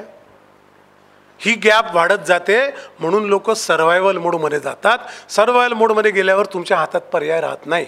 आम्ही अर्थक्रांती करता एकदा त्या झारखंडच्या इथे गेलो होतो, तर एक माणसाला ज्याने नक्षलाईट होता समर्पण केलं होतं म्हणून त्याच्याकडे त्यांनी जेवायची व्यवस्था केली होती. तर आम्ही त्यांना, मला प्रश्न होता की हा नक्षलाईट होता म्हणजे आत्ता असेल तर काय करायचं, आपण जेवणार का तो जेवणार, कोणाची कोण शिकार. तर मी त्याला जर भीतभीतच बोललो, पण तो फार छान बोलत होता, थोडंफार शिकलेला होता. तर मी त्याला म्हटलं मला एकच प्रश्न सांगा, बाकी सगळं सोडा, मला मूलभूत प्रश्न, तुम्ही नक्षलाईट झाले कसं काय, तुम्हाला असं कसं काय वाटलं. त्यांनी जी कहाणी सांगितली ही कहाणी आहे बरं का नक्षलवाद्यांची. मी सगळे अर्बन नक्षलवादी वगैरे त्यात घेत नाही, त्यातनं अपप्रवृत्ती येतातच. सगळे आयुर्वेदिक डॉक्टर कुठे आयुर्वेदाची प्रॅक्टिस करतात, काय ॲलोपॅथीवाले असतातच, असं काही प्रमाण असतंच, त्यांना आवडतंच ते ब्रँडेड गोळ्या लिहून द्यायला. तर त्याने सांगितलं मला 2 मुली होत्या, एक मुलगी आजारी पडली, वय वर्ष 6, तिला ताप आला, ताप उतरे ना, गार पाणी ठेवलं, हे केलं, कांदा चोळून लावला, सगळं काही होईना. तिला उचललं, एक प्राथमिक हेल्थ केअर सेंटर होता 8 किलोमीटर, घेऊन गेलो. तिथे गेलो, त्याला तिथे ठेवलं, तिथे डॉक्टर नाही त्या सेंटरमध्ये. एक माणूस आला, तो म्हणलं डॉक्टर तुम्हाला पाहिजे का, 100 रुपये द्या. डॉक्टर बसला इकडे दारू पित, त्याकडे गेलो, 100. माझ्याकडे काय पैसे असणार, जे असेल एवढेच आहे बाबा, बरं थांब बघतो. 2 गोळ्या घेऊन आला. या सगळ्यामध्ये 2.25 तास गेले. म्हटला मुलगी गेली, तिकडेच पुरलं ना, रिकाम्या हाताने घरी आलो. दुसरी मुलगी होती, बायकोने विचारली हिचं काय करायचं, हिला कधी कुठे पुरायचं. आणि 10 दिवसांनी एक जण आले आणि त्यांनी सांगितलं इथून आर्मीचा कॉन्वॉय जाणार आहे, प्रत्येक माईन जर तुम्ही पेरले तर 500 रुपयाला माईन देतो, 500 रुपये देतो, जमिनीत माईन पेरायचे. तो त्या रस्त्याला गेला ना, याचं समर्थन नाही करत आहे मी एवढंच सांगतो की त्याचा पदर लक्षात ठेवा. तुम्ही सर्व्हायवल मोडवर टाकलं तर मांजरसुद्धा मागण्याची गोष्ट आपणच लोकांना जगाला सांगितली ना बिरबलाची, पोराच्या पोटच्या पोरावर डोकं ठेवून ती उभीच राहणार. जगायचं जेव्हा या अवस्थेत तुम्ही आणता की उद्या जगणार कसं, तर तो काय करेल, तरी ते बंदुका काढत नाहीत, तरी हा थर्ड वे तिसऱ्याकडून पैसे घेऊन चौथ्याकरता ट्रॅप सुरुंगांचा लावायचा. अमेरिकेत काय आहे म्हणजे आमचा शेतकरी आत्मक्लेशाकडे जातो, ते तुम्ही वाट बघणार का की तो कधी रस्त्यावर बंदुका घेऊन उभा राहतो, आमच्या सकीत गाडीवर कधी गोळी घालतो, कारण त्याला खायला मिळालेलं नाही म्हणून तुम्ही मेलं पाहिजे. हा फरकही आपल्याला अर्थव्यवस्थेची मांडणी करताना कळणार नाही. काय करायचं विश्वपटल आहे तुम्हाला माहिती आहे का, हे तुम्ही लिहून ठेवा वाक्य माझं, सरकारशी काही संबंध नाही. हे आत्मनिर्भर वगैरे चाललं आहे ना, त्याच्या आपण काही वेळेला टिंगलटवाळी करत असतो, करा हरकत नाही, कारण आपल्या आकलनाप्रमाणे आपण बोलतो. एक अशी वेळ येईल की ते टेबल आहे ना, आता आपण कन्झ्युमरिझमच्या टेबलवर बसायला लागलो आहे. आता तुम्ही बघाल, आता आपण ठरवू कुठल्या टर्मवर. आत्ताच आपण ठरवलं युक्रेन युद्धाच्या वेळेला, युनायटेड नेशन सिक्युरिटी काउन्सिलला आपण त्याच्यानं अबस्टेन राहिलो, रशियाविरुद्ध मांडलेला ठराव दिला नाही, अमेरिकेला राग आला, युरोपियन युनियनला राग आला, ते परराष्ट्रमंत्री आले, त्याच्यात मिटिंग झाल्या. जयशंकरचं भाषण तुम्ही ऐकलंच असेल की युरोपचा प्रॉब्लेम आहे की त्यांना वाटतं आपल्याशिवाय कोणी जगात जगतच नाही. ते कुठल्या जीवावर करतोय आपण हे, का हे सगळे लोक असे बलदंड झाले का परराष्ट्र खात्यातले, नाही. त्यांना माहिती आहे आता ग्रोथ इंजिनची आपल्याकडे इंजिन आहे, आता डबा नाही आपला, आता आपण देऊ त्याप्रमाणे काही व्यापार चालेल, आपण देऊ त्याप्रमाणे जगाची आपण सगळ्यात जास्त वेगाने विकसित होणारी अर्थव्यवस्था असू यावर्षी. किती 9.8 to 8.3 to 7.3 जरी झालं तरी चायना 6% वर जाणार नाही. त्यांना आता याच्याकडे आशा आहे की हे वाढतील तर आम्ही वाढू. आता इथे आपल्याला आपल्या पद्धतीच्या टर्म्स टाकायची सवय आहे. FDI काय असतं? मी नेहमी उदाहरण देतो. एक बिल्डिंगमध्ये आपल्याला पाण्याचा टँकर लागतो ना, दॅट इज FDI. तो टँकरवाला येतो, पाणी ओततो, झुरायची म्हणतो, अहो एक कंपाऊंड काढा, हो ती गाडी फिरत नाही. लाचार लोक काय करतील? कंपाऊंड काढतात, मग तो सरळ गाडी आणतो, त्याला वळवायची नसते. नंतर तो म्हणतो इकडून लाय का पाईप देता येईल तुम्हाला? मी इकडून पाईप देतो, आपण पाणी पाहिजे ना. FDI कुठलंही तुमच्या तडजोडीशिवाय येत नाही, लक्षात ठेवा.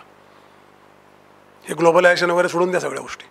FDI कुठलंही काहीतरी कॉम्प्रोमाइज केल्याशिवाय येत नाही. काही वेळेला हे कॉम्प्रोमाइज सरकार कोसळण्याचे असतात. आलमेंडाचं सरकार कोसळलं चिलीत, काय जरा वाचून घ्या. हा एवढा मोठा देश आहे ना, त्यामुळे जरा झेपत नाही.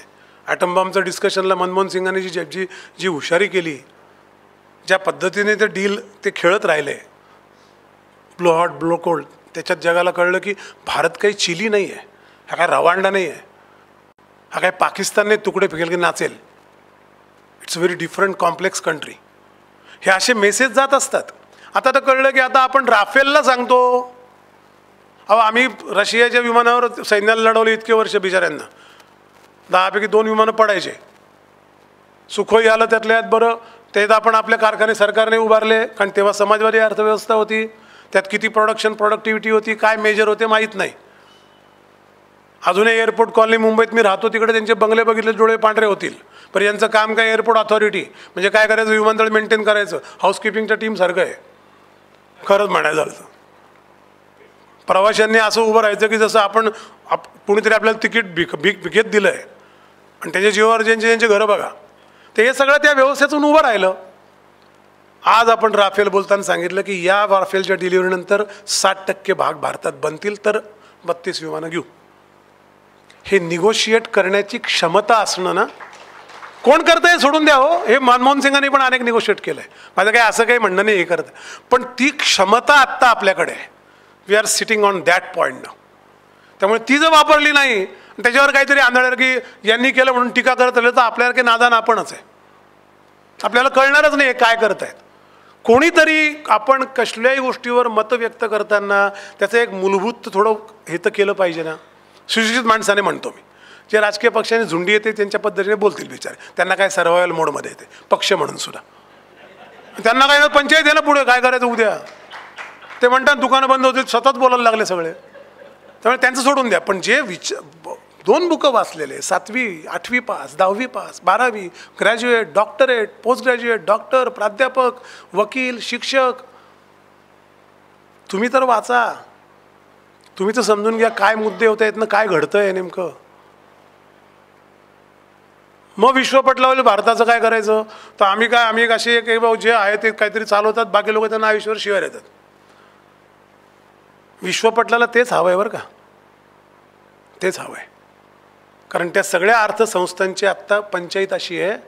आपल्याकडे मध्ये IMFची ती कोण, काय तिचं नाव, ख्रिस्टी डायरेक्टर, ती 2दा येऊन गेली. तिने काय सांगितलं, आपला GDP आहे 3 ट्रिलियन 2.9. आपल्याकडे परकीय कर्ज आपल्यावर आहे 465 बिलियन, म्हणजे 1/7. तिने सांगितलं भारत 2 ट्रिलियन कर्ज घेऊ शकता आमच्याकडून. यावर we are very developing economy. आणि आपण नाही म्हणतोय. कर्ज घेणं शक्य नाही का? शक्य आहे ना. ते आता उलटं, आधी काय व्हायचं, कर्ज पाहिजे सरकारी दवाखाने बंद करा, ते वाहतूक व्यवस्था बंद करा, ते चालणार नाही, प्रायमरी हेल्थ सेंटर. आता काय झालं, काही करा नका करू पण तुम्ही कर्ज घ्या, कारण ते पकडीत येत नाही. हे घडतंय आणि हे सगळ्या स्तरावर घडतंय. त्यामुळे त्याचे विरोध करणारे लॉबी तयार होतात. कारण त्याच्यावर काही लोक अमेरिकेतली किंवा त्या संस्था चालवणारी जगभरातली काही कुटुंब पोचली जातात ना हो. त्यामुळे विश्वपटलाचा विचार करताना जर हे पूर्ण पटल आता अशा आगतिक अवस्थेत आलेलं असेल तर आपण काय करायचं, आपण ठरवलं पाहिजे. आणि आपण नेतृत्व देऊ शकतो. मी तर तुम्हाला मी अगदी ठामपणे सांग, 2050 साल बघा. कारण तुम्हाला वाटतं चीन काही उद्या कोसळणार नाही, पण चीन इम्प्लोड होईल आतून. चीन खिळखिळा होण्याची शक्यता आहे. म्हणजे जिनपिंग जर आता थांबला नसताना करायची ती शक्यता कमी झाली असती. जिनपिंगने तो हट्टा 16 तारखेला तो परत हट्ट धरतोय ना, त्याच्यामुळे ती शक्यता बळावली आहे इम्प्लोड व्हायची.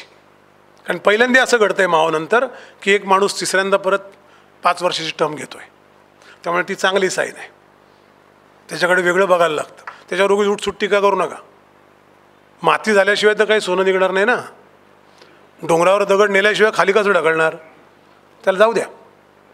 चीन इम्प्लोड होईल. अमेरिकेच्या क्रयशक्तीचं, अमेरिकेच्या इकॉनॉमीच्या बॅलन्सचं सगळं भांडं जर तेलाचे व्यवहार असे सुरू व्हायला लागले देशांमधले, तर ते असं हळूहळू कोलॅप्स व्हायला लागेल, ते कोसळायला लागेल. ते कोसळू देणार नाहीत. मी काय असं म्हणत नाही की ते असे बघत बसतील. ते कोसळू देणार नाही. नवीन नियम आणतील, जागतिक आणतील, युद्ध होतील, लष्कराचा वापर होईल, आणखीन 1000 धमक्या येतील, हे सगळं घडेल. पण ते असं करेक्शन होत जातं हळूहळू. मूळ ती बदलू शकत नाही, कारण फक्त पैसा असतो ना. मी पैसा म्हणतो, चलन नाही. पैसा हा फक्त कारखानदारी किंवा शेतीमध्ये संपत्ती निर्माण होते. वॉल स्ट्रीट, दलाल स्ट्रीटवर संपत्ती निर्माण होत नाही. ती 24 लिटरची बादली आहे, कुठे भरली गेली तर कुठेतरी कमी होते. त्यामुळे त्या कागदी जो फुगवटा आहे त्याला काही सेन्स नाही. त्याच्यात संपत्ती निर्माण होते. सेन्स असेल, काही लोक गब्बर होत असतील, झुंझुनवाला मोठा होत असेल, मरून जात असेल, पण त्यातनं काही संपत्ती राष्ट्राची निर्माण होत नाही. त्यामुळे ती शक्यता जर आत्ता होत असेल शेती आणि कारखानदारीत भारतात, म्हणजे 91 साली विश्वपटल असं लागलं होतं की लोक आपल्याला तर ते IMFने पैसे दिले नव्हते लोन. आपलं तेल संपलं तर आपल्याला सोनं गहाण ठेवायला लागलं. मग सोन्याला आपल्याला डॉलर मिळाले, ते डॉलर देऊन आपण तेल घेतलं चंद्रशेखरच्या सरकारने. अशी परिस्थिती असताना त्यांनी बरोबर आपल्याला बेचकीत पकडलं. आणि नरसिंहरावांनी फार वेगळ्या पद्धतीने Manmohan Singh was very powerful as a finance minister than a prime minister, because it was his subject matter expertise. म्हणजे आपण चांभाराला शर्ट शिवायला सांगू का, त्याचं स्किल होतं, त्यांना कळत होतं. त्यांनी बरोबर ते मॅन्युअर करत नेलं, ओपन केले, काही गेट्स ओपन केले बरोबर. आता ते आलं मध्ये, आता ते जनावर माणसाळायला लागेल. आता ती माहिती आहे ना गोष्ट, अरब आणि उंट घुसला, अरब बाहेर पडला तंबूतून. तसं होता कामा नाही. ते मॅन्युअरिंग त्यांनी करत आणलं. तिथे आपल्याला 91 साली तरी आपल्याकडे एक चॉईस होता. कारण आपला देश बघा कसं आपण विचार करत नाही DNAचा आणि काय गोंधळ होतो. आपला देश हा श्रमसंस्कृतीचा देश आहे. मी तुम्हाला प्रामाणिकपणे सांगतो, म्हणजे अगदी माझ्या ऑब्झर्वेशननं सांगतो, त्यात काही असं म्हणजे आर्ग्युमेंटेटिव्ह काही बोलत नाही. या देशातल्या प्रत्येक माणसाला जगण्याकरता आवश्यक ते मिनिमम मिळालं ना, तो आनंदाने कष्ट करेल, तो चोऱ्यामाऱ्या करणार नाही. चांगुलपणा हे मूलभूत आहे. बदमाशी मुखवटा आहे, ती रिॲक्शन आहे. कुठल्याही माणसाचा DNA बघा. अहो रिक्षावाला 5 रुपये सोडतो अडचणीत. आम्ही पाटण्याला रिक्षेने चाललो होतो, त्याला आईस्क्रीम घ्यायचं रात्री आम्हाला. त्याला मी 3 आईस्क्रीम घेतले, रिक्षावाल्याला पण आईस्क्रीम घेऊन दिलं. ते सायकल रिक्षावाला होता. आम्ही परत बसलो रिक्षेत, मी आणि बोकील होतो. निघालो होतो, ते आमच्या पायावर काहीतरी गार पडायला. म्हटलं काय पडतं आहे, तर ते त्याने गमछा काढून त्यात आईस्क्रीमचं ते कुल्फी ती बांधून ठेवली सीटाखाली.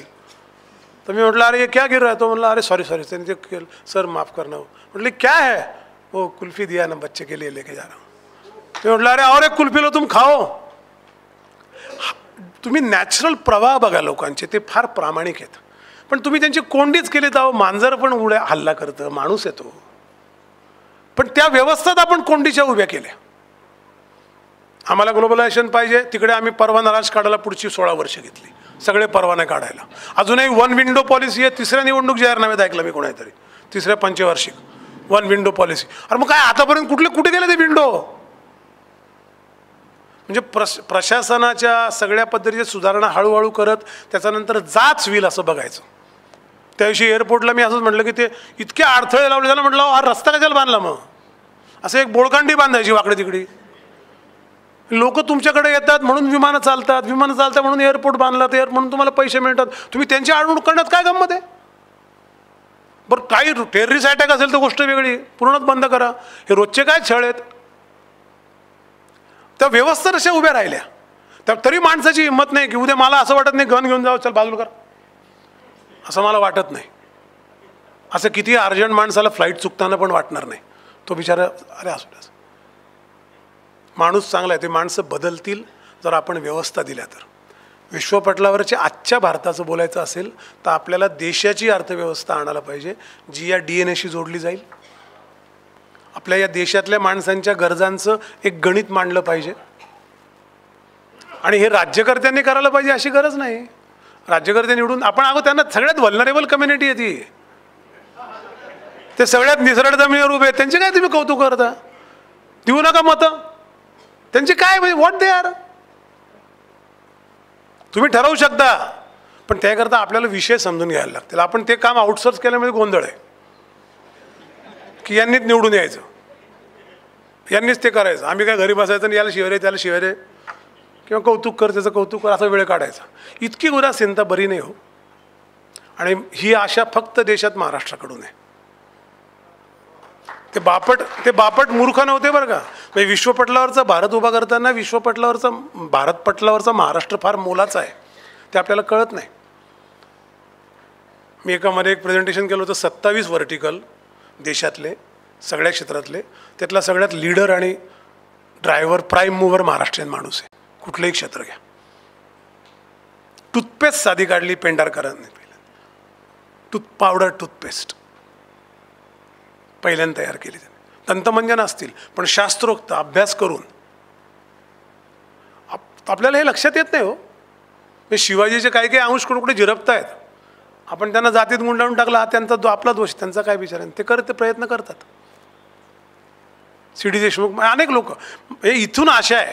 त्यामुळे एक तर विश्वपटल काय समजून घ्या, त्याच्या फार काही त्याच्या बातम्यांवर जाऊ नका. आज सगळे देश कफल्लक आहेत. कोरोनानंतर त्यांची जी अवस्था झाली, तुम्ही तो एक इकॉनॉमिक्स टाइमचा सर्वे वाचताना त्याने म्हटलं होतं की there is no hope from any develop countries, still they have the security council power of veto. What nonsense. त्यांच्या अंगावर कपडे घाले तुम्ही त्यांना, तरी त्यांच्या हातात बंदूक देणार. जे बिचारे तगले, 24 कोटी लोकांनी स्थलांतर केलं हो भारतात कोरोना काळात. इकडून तिकडे असे 1.5 वर्षात लोक बिचारे अन्नाकरता पैसे जॉब करता गेले, तरी देशात दंगली नाही झाल्या. तुम्हाला हे लक्षात येत नाही की हा समाज किती, त्याशिवाय झालं असतं का? म्हणून तर आपण टिकलो ना. या संस्कृती गेल्या, आपण टिकलो. याचं कारण त्या भारताच्या त्या सगळ्या गुंतवळीमध्ये आहे, आणि ते फार आशादायक आहे. त्यामुळे राज्यकर्ते निवडून कोणी यायचे आपण ठरवू शकतो, पण आधी आपण समजून घ्या की काय विषय आहे. मी तर फिनिक्सच्या ऐवजी भारत असं म्हटलं पाहिजे असं मला वाटतं. नेहमी राखेत न उठलेले ते उदाहरण, पक्षाची ती ग्रीक कहाणी सोडून द्या. अहो हे घडलं ना 70 वर्षापूर्वी. इतकं डिमॉलिश केलं आम्हाला, भिकारी झाले लोक. बंगालचा दुष्काळ काय, तो काय नॅचरल दुष्काळ आहे? तो इंग्रज निर्मित दुष्काळ आहे. 90 वर्ष आमचे अत्याचार केले आमच्यावर, तरी उभा राहिला. त्या अर्थव्यवस्थेला मागे टाकलं यावर्षी.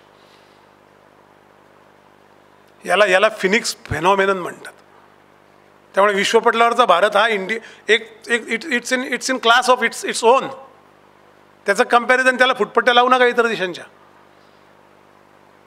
मला हे मान्य आहे, पण आता काय होतं, सामाजिक तिथे व्यवस्था असतात, मान्य आहे ना, पण ते कुठून आल्या?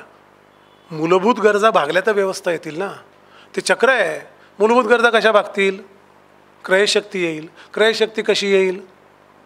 बँकेमध्ये काहीतरी पत असेल, पत कशी येईल? बँक अकाउंट असेल, बँक अकाउंट कसं येईल? कोणतरी मला घ्यायला पाहिजे शून्य बॅलन्स असताना. पण माझं हे सगळं चक्र आहे ना. त्यातनं मला मला 2 वेळेला आपल्याला घरी जेवायला मिळतं. आपण उठसूट हे दुकान लूट, त्याचे पाकिट मार असे उद्योग करतो का? अहो हे स्वतःच्याच निगडीत असतं ना. असा जर समाज असेल, तुम्ही 39% लोकांकडे क्रयशक्ती असेल फक्त, तर कसं काय देश चालणार? इथे एक जहाज असतं तसं आहे ना, वरती एक टॉप इलाइट केबिन्स असतात, मध्ये आणखीन काही रूम्स असतात, आणि खाली डेक असतो. आता आपल्याकडे 3 प्रकारचा क्लास आहे. एक इलाइट 15% लोक, जे आत्तापर्यंत 2013पर्यंत ऑक्टोबर नंतर दिवाळी झाली की दिल्लीला बॅगा घेऊन जायचे, बजेटमध्ये काय यावायच्या करता. ते लॉबिंग करायचे. त्यांना काही घेणं नाही, भ्रष्टाचार, व्यवस्था, करप्शन, त्यांना काही घेणं नाही. सर्वायवल नाही, ते त्यांना पॉलिसी मॅटर, पॉलिसीवर हात पाहिजे. हे डिसाईड ऐसा करेंगे ना आपण पैसा कमाएंगे. काही 30-35% आपल्यासारखे आहेत. त्यांची मुलं शाळेत जातात, बस येते घ्यायला, बायको डबा करून देते, दोघं जण मुलांकडे लक्ष देतात, आयुष्य चांगलं काढतात, आणि मुलगा मोठा होतो आणि 12वी पास होतो, आणि त्याला मेडिकलला जायचं असतं, आणि मग सांगतात 2 कोटी रुपये डोनेशन द्या. तिथे आपण येऊन स्टंबल होतो. आपल्याला पॉलिसीतलं काही कळत नाही. आपण म्हणतो अरे यार हे कसं काय, मी तर प्रत्येक टॅक्स भरला, प्रत्येक कर भरला, काही नाही म्हणलो नाही, 2 कोटी मला कशाला मुलाला शिक्षणाकर द्यायला पाहिजे. तिथे ती अस्वस्थता सुरू होते. मग त्यातनं काही लोक त्यांच्या खांद्यावर बसून केजरीवाल होतात अशा अस्वस्थतेच्या. पण ही अस्वस्थता मध्यम वर्गाची आहे. त्यांना करप्शनचा त्रास होतो, त्यांना कुव्यवस्थेचा त्रास होतो, त्यांना पॉलिसी कळत नाही. 15% पॉलिसी, त्यांना करप्शनची काही घेणं नाही. ते बाय हे न केनं प्रकरणे माझं काम करून घेणार. खालचे अव्यवस्था, भ्रष्टाचार, सारखी लाच देणं, कोणतरी सारखं नागवणं, सारखा त्रास देणं, याचा त्रास होतो. देश माझा आहे प्रतिज्ञा म्हणतात, झेंडावंदन करतात, देशाबद्दल लता मंगेशकरांचं गाणं लगेच डोळ्यातनं पाणी येतं. हे मेरे वतन के लोगो, मिठ्या मारतात एकमेकाला स्वातंत्र्य दिनाला. भारताची टीम जिंकली की जल्लोष करतात, स्वतःचेच पैसे खर्च करून आनंद करतात. हे असे आपले 30-35% आहे. आणि खाली 55-60% लोक असे आहेत ज्यांना सकाळी उठल्यावर त्यांच्याकडे गाडी येत नाही मुलांकरता. ते येऊन हातात जे काय घरात असेल त्याचा डबा घेऊन रस्त्यावर उभे राहतात, काही काम करायला तयार असतात. तुम्ही त्यांना घरी तरी ते असतात लोक उभे, नाशकात पण असतात. त्यांच्याकडे जा, तुम्ही त्याला घरी आणा, त्या माणसाला सांगा आज जरा बागकाम करायचं आहे, तो करेल, त्याचा डबा खाईल बिचारा. कधीतरीची गप्पा मारा त्याच्याशी, काय त्याचा रोज ठरला असेल 100, 200, 300, 500 रुपये सोडून त्याशी गप्पा मारा. तुम्हाला कळेल तो ग्रॅज्युएट आहे, तो MA झालेला आहे. तुम्हाला कळेल तो डिप्लोमा इंजिनियर आहे. करून बघा, मी करून बघितलं म्हणून सांगतो. मग लक्षात येतं की अरे हे गोंधळ आहे.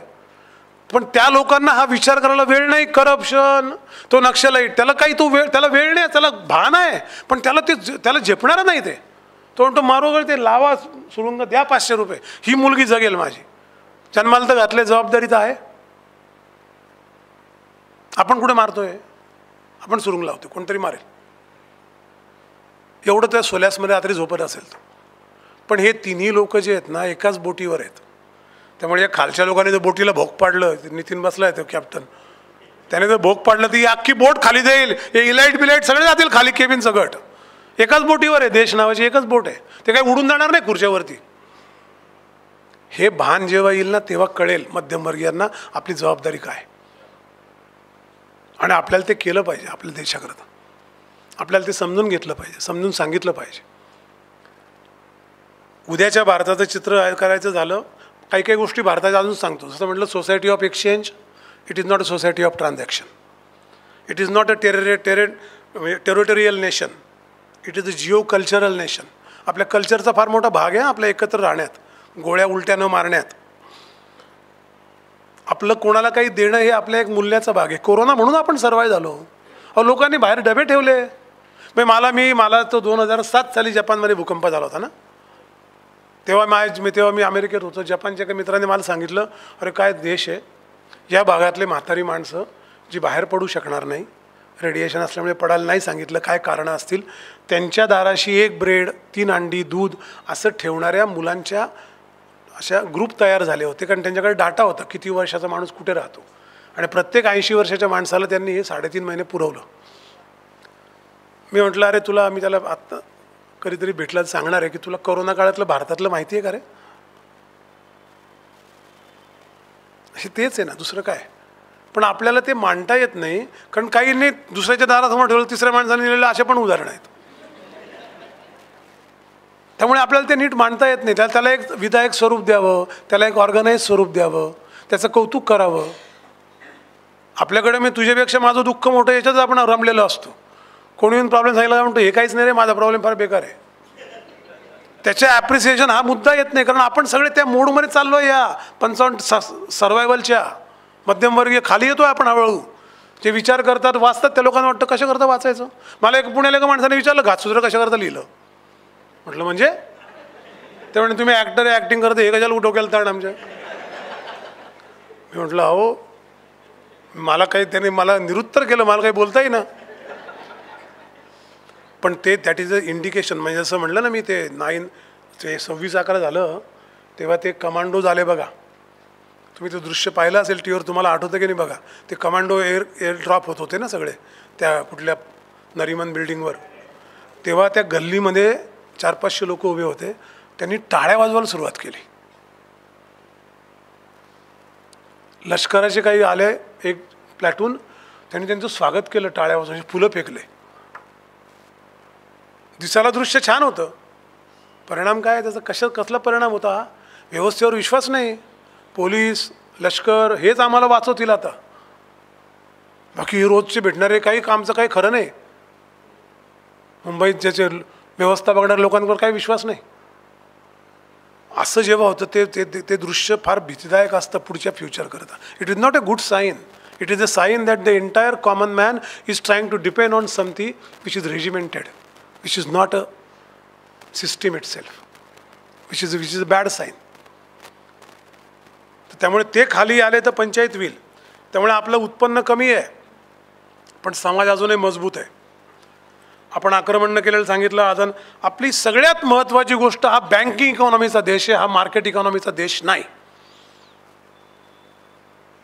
म्हणजे काय? दलाल स्ट्रीट. किती लोकांच्या इन्व्हेस्टमेंट आहेत, किती लोकांना उत्पन्न आहे ठराविक. सर्वेप्रमाणे 38 ते 42 कोटी, आता 45 कोटी झाले असतील. त्यातले 8% लोक शेअर मार्केटमध्ये इन्व्हेस्ट करतात. 10% धरा, 5 कोटी. 145 कोटीचा देश. हाऊस होल्ड उत्पन्न समजा 55 कोटी, काय 52 कोटी. त्यातले 5 कोटी, 10% लोक इन्व्हेस्ट करतात. त्याच्या इंडेक्सवर तुम्ही प्रगती ठरवता देशाची. काय म्हणजे मेजर काय? त्यामुळे हा बँकिंग इकॉनॉमी, इथे बँकिंग वाढलं पाहिजे, इथे पत वाढली पाहिजे. इथे शेअर मार्केट काय 40,000 इंडेक्स सेन्सेक्स हो, त्यांना कमवाय, त्यांनी सटोडी यांना कमवू द्या. सामान्य माणसं म्हणून ते शेअर मार्केट कोसळल्यावर काहीच फरक पडत नाही आम जनतेला, कारण काही संबंधच नाही. तुम्ही करा ना, शेअर मार्केटमध्ये कोसळले तेव्हा गळे काढणारे लोक मला 10 पैकी 1-2 होते. तर मला कळायचं नाही, 8 मी अमेरिकेत होतो, म्हणजे 8 लोकांवर गळे काढत नाही. पण आमचा काही संबंध नाही हो, म्हणजे दुसऱ्या देशात काहीतरी घडलं असं बोलत होतं. दॅट इज व्हेरी म्हणजे that is what we have to understand ना. बँकिंग इकॉनॉमीचा देश आहे, मार्केट इकॉनॉमी नाही. विश्वपटलावरच्या भारतातले हे डेल्टा आहे, हे डिफरन्सेस आहेत, हा फरक आहे. म्हणजे आज आपण जगातले सगळ्यात जास्त सर्वाधिक शस्त्रास्त्र खरेदी करणारा देश आहे. आणि मनोहर पर्रीकरांचे आभार याच्याकरता परत मानतो मी प्रत्येक भाषणात. त्यांनी असा एक मॅन्डेट आणला की 67% जे आपण इम्पोर्ट करू लष्कराचं ते पुढच्या 3 वर्षात भारतात बनलं पाहिजे. 7,500 रुपयाचं हेल्मेट घेत होतो आपण. मी तुम्हाला ते काढण्यात सांगितलं, तुम्हाला संताप येईल, उठाव बिठावसारखं काहीतरी होईल. 7,500 रुपयाचं हेल्मेट होतं, बुलेट प्रूफ हेल्मेट. सैनिकांना यायचं, त्याचं वजन होतं 2.5 किलो. सैनिकाचा विचार करा, डोक्यावर 2.5 किलोचा एक घागरा घेऊन रोज फिरा गावात 24 तास. हे कळेल मी काय म्हणतो ते. रिप्लेस केलं, भारतात बनतं. प्रोडक्शन कॉस्ट 625 रुपये. मिलिटरी सेलिंग काहीतरी सगळे धरून GST 1,000-1,100 रुपये. वजन 1 pound. Bullet proof capacity same. हे बदल नको व्हायला. द्या शिव्या सरकारला, निवडून देऊ नका, पण बदल लक्षात घ्या. तुम्ही आज बेळगावला जाऊन बघा, तिथली फाउंड्री बघा. बोफोर्स कल्याणी बनवतात पुण्यात, जाऊन बघा. तुम्ही हे बघा ना हो, थोडं ते पर्यटन स्थळं, धबधबे जा तिकडे, पण इकडे जा जरा. फोटो बिटो काढा, सेल्फी पॉईंटवर, त्याला काय फार त्या देशाचा काही फरक नाही पडत. तुम्ही जाऊन इकडे बघा कल्याणी बोफोर्स कशी बनवत असतील. कधीतरी विचारा त्यांना, तुम्ही इंजिनियर असाल तर, का तुम्ही कसं काय हे घेतलं, कसं काय बनवू शकतात. त्याचे कास्टिंग बेळगावमध्ये बनतात. बेळगावमधली फाउंड्री परत रिवाईव्ह झाली आहे. फाउंड्री कॅपिटल होती बेळगाव देशाची, सगळं बंद पडलं होतं. बूट भारतात बनतात, मोजे भारतात बनतात लोकरीचे सैनिकांचे, बुलेट प्रूफ जॅकेट भारतात बनत आहेत. हे सगळं बनेल. म्हणजे आपण शस्त्र आयात, ते पैसे आपण अत्याधुनिक शस्त्र आणण्याकरता घालतोय. अशा गोष्टी, महागड्या दलालांचे पैसे मिळवून देणाऱ्या गोष्टी आपण आणत नाही. त्यामुळे या भारताचा विचार आपल्याला करायला लागेल. सरकार काय करेल, किती दिवस टिकेल, आणखी कोण येतील, ते काय करतील सोडून द्या. आता आपल्याला हे कळलं पाहिजे की आता आपल्या हातात घ्यायला पाहिजे. त्यामुळे राजकारण्यांना घाबरू नका, ते व्हल्नरेबल आहेत. मी तुम्हाला परत सांगतो, तुम्ही ठरवू शकता पुढच्या वेळेला कोण द्यायचं ते. पण ज्यांनी विचार करायचा तेच एकत्र येत नाही. ते आपल्या घरात इतके स्वांत सुखाय बसले आहेत आणि म्हणते नाही हो, ते झोपडपट्टी लोक वोट करतात त्यामुळे प्रॉब्लेम आहे. मग तुम्ही काय करता? तुम्ही 5 बसा त्यांच्याकडे. मी तुम्हाला खोटं सांगत नाही. अर्थक्रांतीवर आत्ता मी किती 1,500 व्याख्यान आमचे झाले असतील. जिथे जिथे मजूर, हातगाडीवाले गावातले गॅरेज मेकॅनिक अशी लोकं होती ना, तिथे सगळ्यात जास्त प्रतिसाद होता. त्यांना सांगतच नाही हो कोणी. ती शहाणपणाशी जोडलेली माणसं आहे, ती बुद्धिमत्तेशी जोडलेली माणसं नाही. बुद्धिमत्ता भुक्कड गोष्ट आहे, शहाणपण पाहिजे. कारण शहाणपण मूल्याकडे घेऊन जातं, बुद्धिमत्ता कौशल्याकडे घेऊन जाईल आणि पैशाकडे घेऊन जाईल पण कदाचित, माहीत नाही. पण दुसरा आला की तुम्हाला लाद बसेल लगेच. शहाणपणाला तुलना नाही. त्यामुळे आपल्याकडे आहे ना शहाणपण, जरा जपलं पाहिजे ना, सांगितलं पाहिजे ना बरोबरच्या माणसांशी आपण. त्यामुळे हा जो मेष आहे भारताचा, हा जर आत्ता आपण केला तर मला वाटतं आपण उभे राहू. आणि या विश्वपटलावर भारत हे एक स्वतंत्र संस्थान आहे, लक्षात ठेवा. स्वतंत्र नागालँड नाही म्हणत आहे मी, आपण म्हणतो त्याप्रमाणे. ते एक स्वतंत्र प्रेरणादायी शक्ती आहे, ते त्याचं केंद्र आहे, ते जगाला ऊर्जा देईल. त्या केंद्राच्या उदयामुळे एक असं घडेल की असं काहीतरी निर्माण होऊ शकतं, सगळे महाजनोयन गतस्थ पंथा या मार्गाने चालत नाहीत हे जगाला कळेल आणि जगातले अनेक देश त्या पद्धतीने विचार करतील. ती ताकद भारताची. 60 ते मध्ये रिलायन्सने मुंबईला ते डाटा एंट्री ऑपरेटर त्या लाईट बिलाकरता घेतले, त्याचे अर्ज केले होते आणि ते म्हणले आम्हाला 4,000 लोक भरायचे आहेत, तर थोडे इंटरव्ह्यू. म्हटलं व्हायचे काय डाटा एंट्री ऑपरेटर, काय इंटरव्ह्यू घ्यायचे, थोडं बसा तुम्ही बोला. ॲप्लिकेशन आले काहीतरी 70,000, त्यातले 50,000 लोक रिटायर झालेले. कारण या शहाणपणाने जगलेल्या, आयुष्यभर इमाने इतबारे सेवा केलेल्या माणसांना निवृत्तीनंतर घरांमध्ये किंमत नाही. आपण काय लूज करतो आपल्याला कळलं पाहिजे. ही इंडिव्हिज्युअल सोसायटी नाहीच आहे ना, हा समाज आहे. म्हणून तर ते बिचारे म्हणतात घरात बसून बसून बोर होतात, चला आम्ही जाऊन बसतो कुठेतरी. पैसे देऊ नका म्हणले, आम्ही येऊन बसतो रोज. काय आणि आपल्याला त्याचं काही वाटत नाही. त्यामुळे विश्वपटलावर भारत करताना आकडेवारी सांगावी, इतके मिलियन तितके बिलियन, असा माझा कधीच हेतू नव्हता. विषय सांगितला तेव्हा विश्वपटलावरच्या भारताचा विचार आधी करायला पाहिजे. सोच पहिले येते, आती आहे, उसके बाद क्रिया आती आहे. पैसा मिळवणं ही क्रिया आहे. आकडेवारी देऊन तुम्हाला काय, मी तुम्हाला दिले 2-4 ट्रिलियन आणि उभं केलं, विचारा म्हणजे किती काय असेल बघ काहीतरी. आकड्यांचं काय ठसे पाडून करायचं. एक संख्याशास्त्राचे गणगणित सगळे फ्रॉड असतात, तुम्हाला मगाशीच सांगितलं. माणूस तो हॅपी इंडेक्स पण म्हणत नाही मी, समजून एक काहीतरी असं आकलनाचा इंडेक्स काढला पाहिजे हो. आकलन निर्देशांक काढला पाहिजे की तुम्हाला काय, तुमचं काय झालं शिक्षण, इंजिनियर आहे, तुम्हाला कळतं का हो रिझर्व्ह बँक पैसे ठेवून कसे रेपो रेट ठरवते. तुम्ही इंजिनियर कसे झाले, मॅथमॅटिक्स शिकले ना. ते काय त्यांना आंदण दिलं आहे का कुठल्या तरी अर्थशास्त्रज्ञांना. पण हे एक्सचेंजच आपल्यात होत नाही. पण सगळे चला बसू या कॅटेगरीतले आहेत, पण तिथे या चर्चा नाही होत. तिथे उगाळ्या पागाळ्या होतात. का नाही आपल्याला वाटत, मला माहिती तुम्हाला सांगावं असं, तुम्हाला माहिती मला ऐकावं असं का नाही वाटत. इतके बधीर होत चाल. याचा अर्थ आपण या सगळ्या गोष्टीतनं असं मेंटली ठरवलं की आपण बाजूला जायचं, आपलं आयुष्य चालतपर्यंत चालायचं. पोरं उद्या अमेरिकेला गेले, मोठे झाले, शिकले, चांगले झाले, 2 पैसे मिळाले, बाद झालं भाऊ. हे असं जर केलं ना तर रवांडा 2050 साली रवांडा. मला वाटतं लांबलं थोडं. आपली ज्ञान ही शक्ती आहे. मी तुम्हाला खरंच सांगतो, आपल्याकडे जगाला देण्यासारखं काही नाही, फक्त ज्ञान आहे. चित पुरातन नृत्य नीतन हा आपला मंत्र आहे. आपल्याकडे देण्यासारखं फक्त ज्ञान आहे, ते विजू देऊ नका एवढी विनंती करतो आणि थांबतो. बोलवल्याबद्दल आभार. एक पहिले वकिलांनी क्रांतीच्या काही वर्षांपूर्वी सारखा विचार मांडता की मोठा फर्स्ट जे काय आपण वकिली व्यवहार करतो, हा टोटल बंद करू, बँकेच्या मार्फत सगळे व्यवहार व्हावे. त्या दृष्टीने त्याचे जे काही इन्कम, सरकारला जे काही इन्कम घ्यायचं आहे टॅक्सेस लावायचे, त्याच्या माध्यमातून वसूल करायची. आणि त्याच्यासाठी त्यांनी बरेच सत्तांतर झाल्यानंतर सत्ताधाऱ्यांची पाठपुरावा केला, तर ते प्रत्यक्षात अस्तित्वात येईल असं वाटतं का, एक प्रश्न.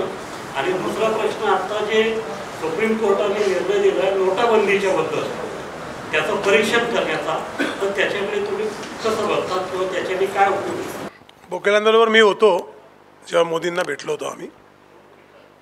नाही मला कळलं, त्यांनी एक प्रश्न असा विचारला होता त्या प्रेझेंटेशनमध्ये, त्यावेळेला ते पंतप्रधान नव्हते, ते व्हायच्या आधी आम्ही भेटलो आहे. पहिले क्या करना चाहिए, तर बँक ट्रान्झॅक्शन टॅक्सची सिस्टीम आणायची असेल तर पहिल्यांदा बँक अकाउंट उघडायला लागतील, असं उत्तर आम्ही दिलं होतं. त्यांनी जे डिमॉनिटायझेशन केलं ते अर्थक्रांतीच्या प्रस्तावाचा भाग आहे असं मला अजूनही वाटत नाही, त्यावेळेलाही वाटलं नव्हतं. याचं कारण असं होतं, ते ओव्हरनाईट करायची गोष्ट नव्हती, तो 2.5 वर्षाचा प्लॅन होता. म्हणजे टॅक्सेस कमी करत आणायचे आणि नोटांचे हायर करन्सी डिनॉमिनेशन कमी करत आणायचं आणि बँकिंग ट्रान्झॅक्शन वाढवायचे, असा तो. म्हणजे एखादा हायवेला आपण रस्ता काढताना जसे बायपास सुरू करतो ना, त्यांना ते ज्या पद्धतीत करायला लागलं त्याची एक विघ्नविराम नावाचं पुस्तक वाचलं तुम्हाला कळेल त्यांना का त्या खटकी पद्धतीने ते करायला लागलं, त्याची काहीतरी एक कहाणी आहे. सगळी कहाणी तर सांगू नाही शकत कोणीच कोणाला, पण त्याच्या कहाणीचे काही ट्रेसेस आहेत ते विघ्नविराममध्ये तुम्हाला वाचायला मिळतील. म्हणून त्यांना ते ओव्हरनाईट करायला लागलं.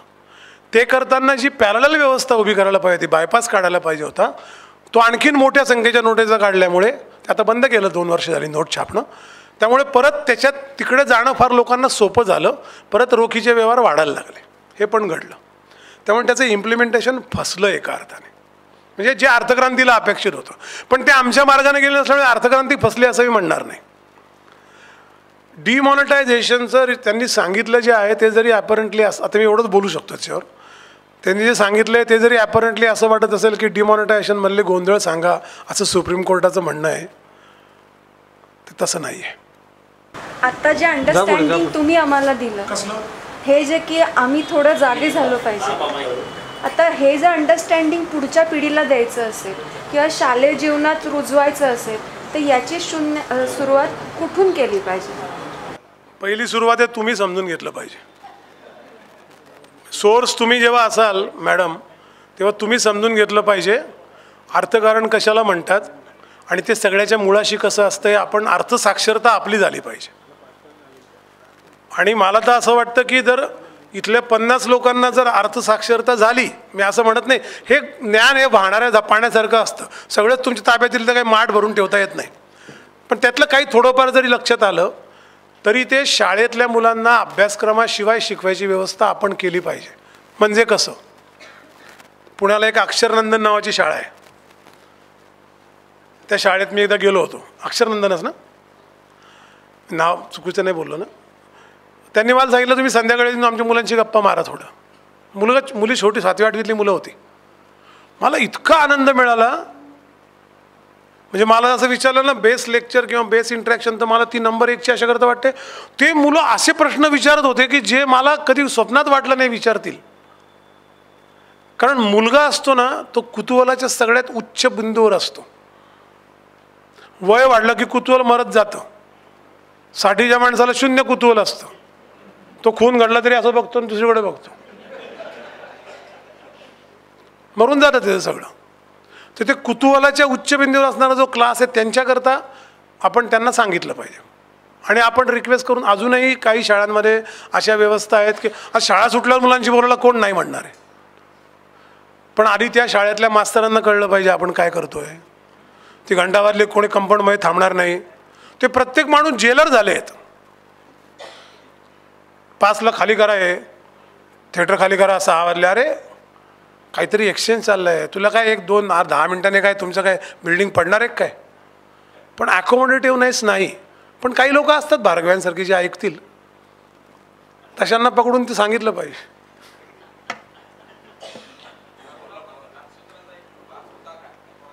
कुठला कोरोना घातसूत्राचा अजून एक येणारा भाग, त्याचा अजून एक भाग यायचा आहे. घातसूत्राचं इंग्लिश जे केलं आहे त्यात कोरोनाला संपतं, ते ट्रम्पच्या वेळेस संपत नाही, आहेच. त्याच्यावर काहीतरी वेगळ्या दिवशी बोलू, कारण तो फार इंटरेस्टिंग भाग आहे. तुमचं जेव्हा ऐकतो आम्ही 52व्या साहित्यिक मेळ्यामध्ये पण आपलं ऐकलं होतं, तर उठून असं वाटतं ना की ती खुर्ची हातात घ्यावी देशाच्या कारभाराची आणि कसा आर्थिक व्यवस्था बळकट करावी, तुमचे विचार मनाला भावतात. तर थोडंसं खूप दडपण आले, म्हणजे या सगळं याला काहीतरी करायला पाहिजे. 4 वेळी थोड्याशा मला तुमच्यासाठी तुमचं जे खातसूत्र आहे त्याच्याबद्दलचं सहज वाटलं. तर लेखनाचं सूत्र जपलं तर जगण्याचं सूत्र जपलं.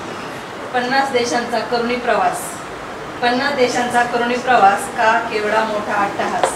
वास्तविक अभिनेते पण आहात आपण, पण हा जो आहे देशाच्या पूर्ण म्हणजे व्यवस्थेचा इतका विचार बारीक सारीक आणि चिंतनात्मक आहे की प्रत्येक सामान्य माणूस हा नक्कीच पेटून उठून मला वाटतं आजच्या तुमच्या त्याच्यानंतर तेल कंपन्यांचा करून अभ्यास सुरू केला. तर तुमचं नाव जे आहे दीपक, मला वाटतं तेल आणि दीपक हा जो आहे ज्ञानचिंतन आणि लावलेले खास. तेल कंपन्यांचा करून अभ्यास, दीपक ज्ञानचिंतन आणि लावलेले खास आणि ऑपेरा लेखन तुम्ही जे उल्लेख केला आणि अभिजात दर्जा मराठीला मिळावा तर इच्छा आपली परमेश्वर पूर्ण करू. ही नाशिककरांची इच्छा खास, ही नाशिककरांची इच्छा खास.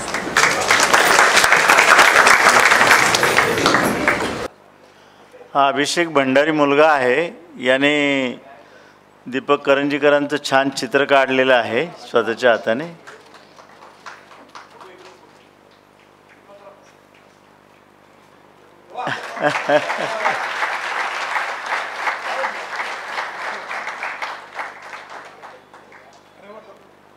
त्यांनी या वयातही कविता संग्रह लिहिलेला आहे, तो भेट देतोय तो.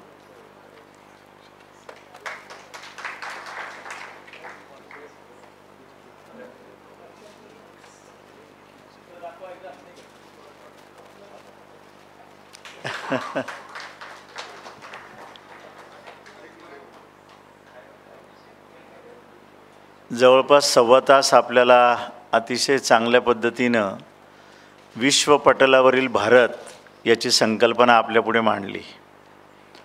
मगाशी एक वाक्य त्यांनी वापरलं की 60नंतर कुतूहल संपलेलं असतं, पण मला वाटतं आज 60पेक्षा जास्त वय असलेलीच मंडळी जास्त आहे. पण आपल्या मनामध्ये त्यांनी जे काही सांगितलं त्याच्यामुळे नक्कीच कुतूहल आपल्या मनातलं जागं झालेलं आहे. मला वाटतं हेच त्यांच्या भाषणाचं खरं सूत्र आहे. जोरदार टाळ्या वाजून आपण त्यांचं अभिनंदन करूया. आपल्याला त्यांनी अंतर्मुख केलेलं आहे. आपण काय विचार केला पाहिजे आणि आपण काय विचार करत असतो, उद्याचा भारत किती चांगला असू शकेल याचं एक आशादायी चित्र देखील आपल्यापुढे दाखवलेलं आहे. पण त्याच्याकरता आपण काय करायला हवं, आपल्या कर्तव्याची जाणीव देखील दिलेली आहे. आपल्या कुटुंबातल्या आपल्या सभोवतालच्या माणसांना आपणच ओरिएंटेशन दिलं तरच ते चांगले होऊ शकतील. पण आज आपलं अतिशय चांगल्या पद्धतीनं या विषयावरचं ओरिएंटेशन दीपक करंजीकरांनी घेतलं. आपल्या सर्वांच्या वतीनं आणि दोन्ही संस्थांच्या वतीनं मी या ठिकाणी मनपूर्वक आपले आभार व्यक्त करतो. आमचे महाजन साहेब ते देखील आमच्या विनंतीला मान देऊन इथे आलेत, त्याबद्दल त्यांचे आभार मानतो. गावात अनेक कार्यक्रम असताना देखील या विषयाच्या बाबतीमध्ये आपण ऐकावं. दीपक करंजीकरांना, एका अभिनेत्याला, एका लेखकाला, एका विचारवंताला, पण आपण मोठ्या संख्येने इथे आलात त्याबद्दल आपल्या सर्वांचे मी दोन्ही संस्थांच्या वतीनं आभार व्यक्त करतो. मित्र हो, आता आपल्या लेखक तुमच्या भेटीला या कार्यक्रमामधले 2 कार्यक्रम राहिलेले आहेत, एक उद्या आणि परवा. उद्या आपण भेटणार आहोत ठीक 6 वाजता याच हॉलमध्ये. उद्या आपल्याकडे पाहुणे आहेत सौभाग्यवती देवकीताई पंडित, महाराष्ट्रातल्या ख्यातनाम गायिका, ज्याला शास्त्रीय आणि उपशास्त्रीय गायिका म्हणून संबोधलं जातं. अनेक गाण्यांमधून, चित्रपट वाहिन्यांमधून आणि TV सिरियल्समधून आपण त्यांना ऐकलेलं आहेत, अनेक कार्यक्रमांमधूनही पाहिलेलं असेल. तर उद्या आपण मोठ्या संख्येने यावं, आपल्या स्नेहीजनांनाही आणि कुटुंबियांनाही सांगावं आणि अधिकाधिक संख्येने त्यांच्या मुलाखतीचा लाभ आपण घ्यावा अशी विनंती मी या ठिकाणी करतो. आणि परवा सायंकाळी ठीक 6 वाजता चित्रपटाविषयी या चित्रपट क्षेत्रातले अभ्यासक, समीक्षक आणि परीक्षक असलेले अशोक राणे, ज्यांनी सिनेमा पाहणारा माणूस असं अत्यंत उत्तम पुस्तक लिहिलेलं आहे, ते आपल्याला परवा सायंकाळी भेटणार आहेत. या दोन्ही कार्यक्रमांना आपण यावं अशी विनंती मी या ठिकाणी करतो.